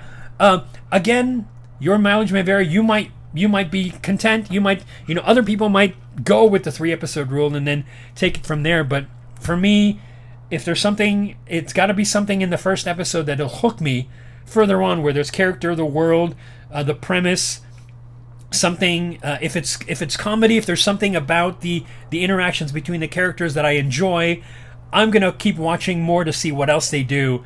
Again, this will probably be the part of the 3 episode rule. If the jokes are great in the first one, if they're the same in the second one, if they're still the same in the third one, and there's nothing moving the story forward in any way, I'm done. I'm done with it. If it gets to be the same kind of thing with the this inkling that there might be some character, yeah, with this a-hole character, there was no inkling that there was the potential for anything, the growth. I could be completely wrong, but just that turned me off in that very first episode, and I said, screw this.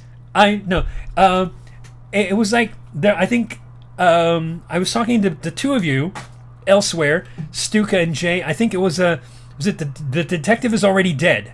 That one, right? All the story is told. What was it? She's already dead by the first. What? So why even bother, right? Why don't you tell the stories beforehand that happened before that happened, instead of leading with that? That, I think that lost me for that one. I think I've only seen the first episode for that particular show. But yeah, if you're right, if it is an a-hole character and there looks like there's the potential for him or her to grow, yeah, if there's something in there that points to that, yes, I'll keep watching just to see, where are they going to go with this one? He's sort of bad, but he's not that bad, or she's not that bad. She's bad, but not that bad. But if there isn't, I did not see anything anywhere in that first episode that said he has some growth. And basically, the what happens is he stops a crime. The guy stops the bad guys from it. The detective was in on the case is hanging off the edge of a bridge. The guy lets him fall and just smirks at him like, fuck you, and then lets him fall into the river. What an asshole move. There's nothing in there that says he's going to grow from that. So that was the scene, and that alone said, I'm not going to watch this show anymore because the guy's a jerk. I saw nothing that convinced me that he was going to change in any way whatsoever. He was fixed in his routine. He was going to be a jerk. He's got the money. No, I'm sorry. That's not going to work for me.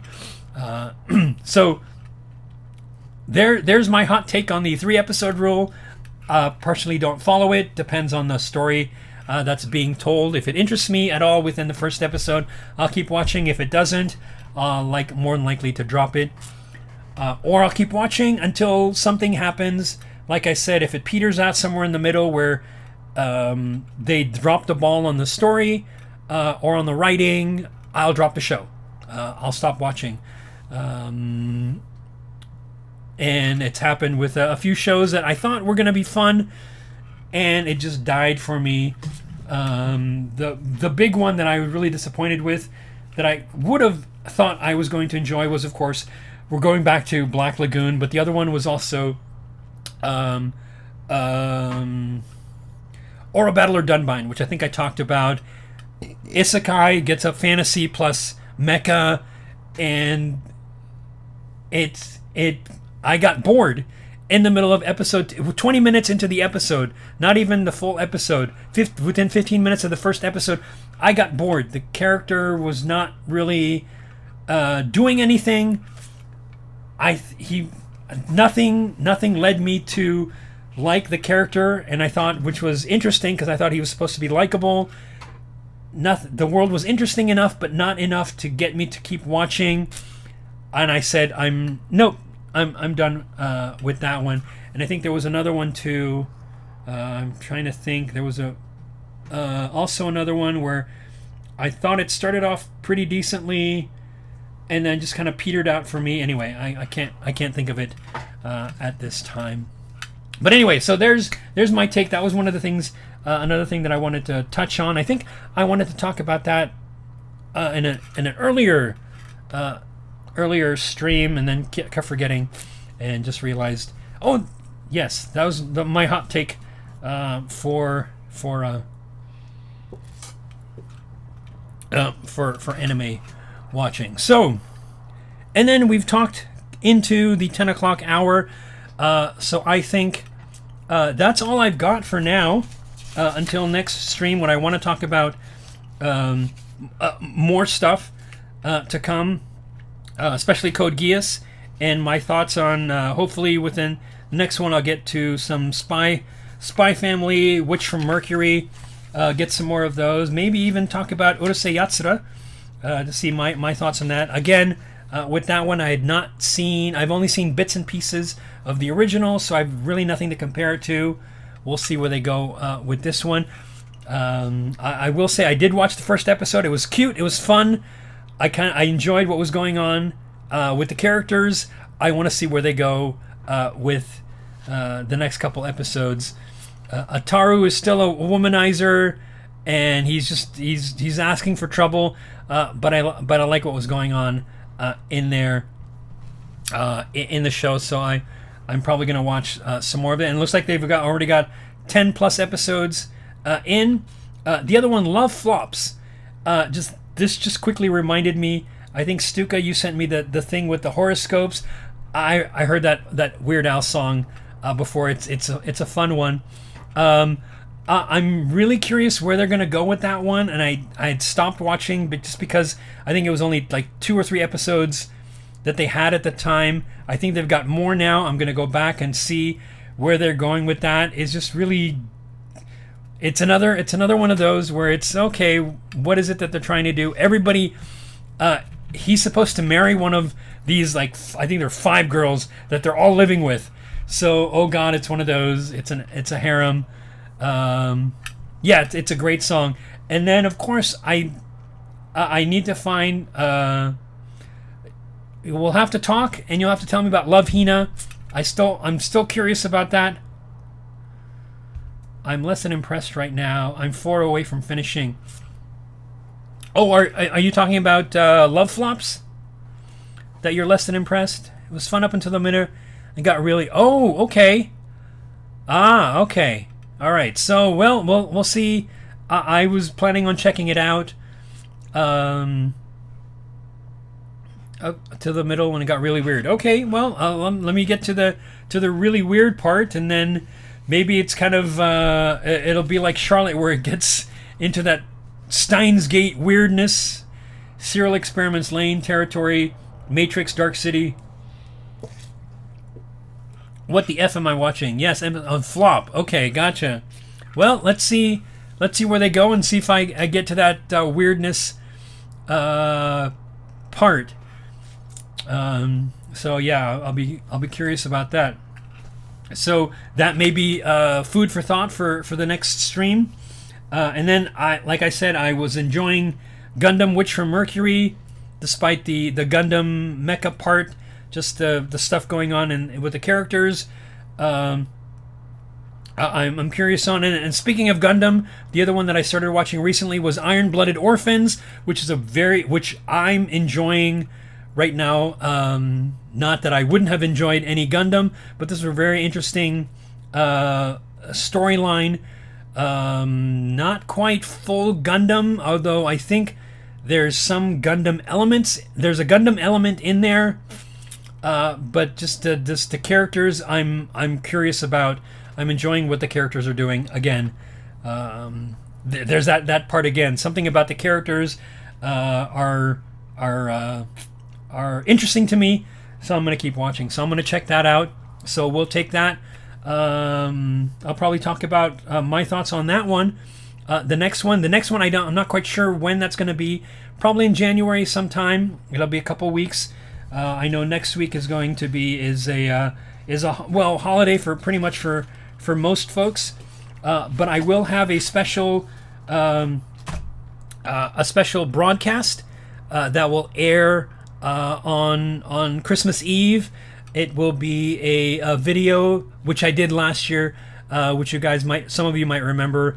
I did a reading of the Bandori Christmas at Circle, Night Before Christmas at Circle Live House. I'll do a reading of that.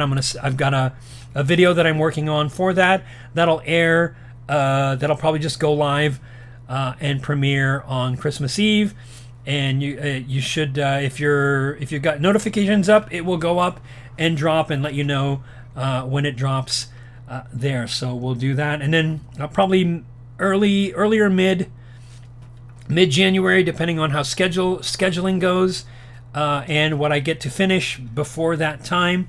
I'm planning on at least every other week. I'll let you guys know exactly when the first one will stream, and then we'll go 2 weeks later. We'll go with another stream, and we'll try that schedule there. So, having said that, let's go ahead and take it to the tail end, in which we have my favorite person saying, 時間あるな。寝よう。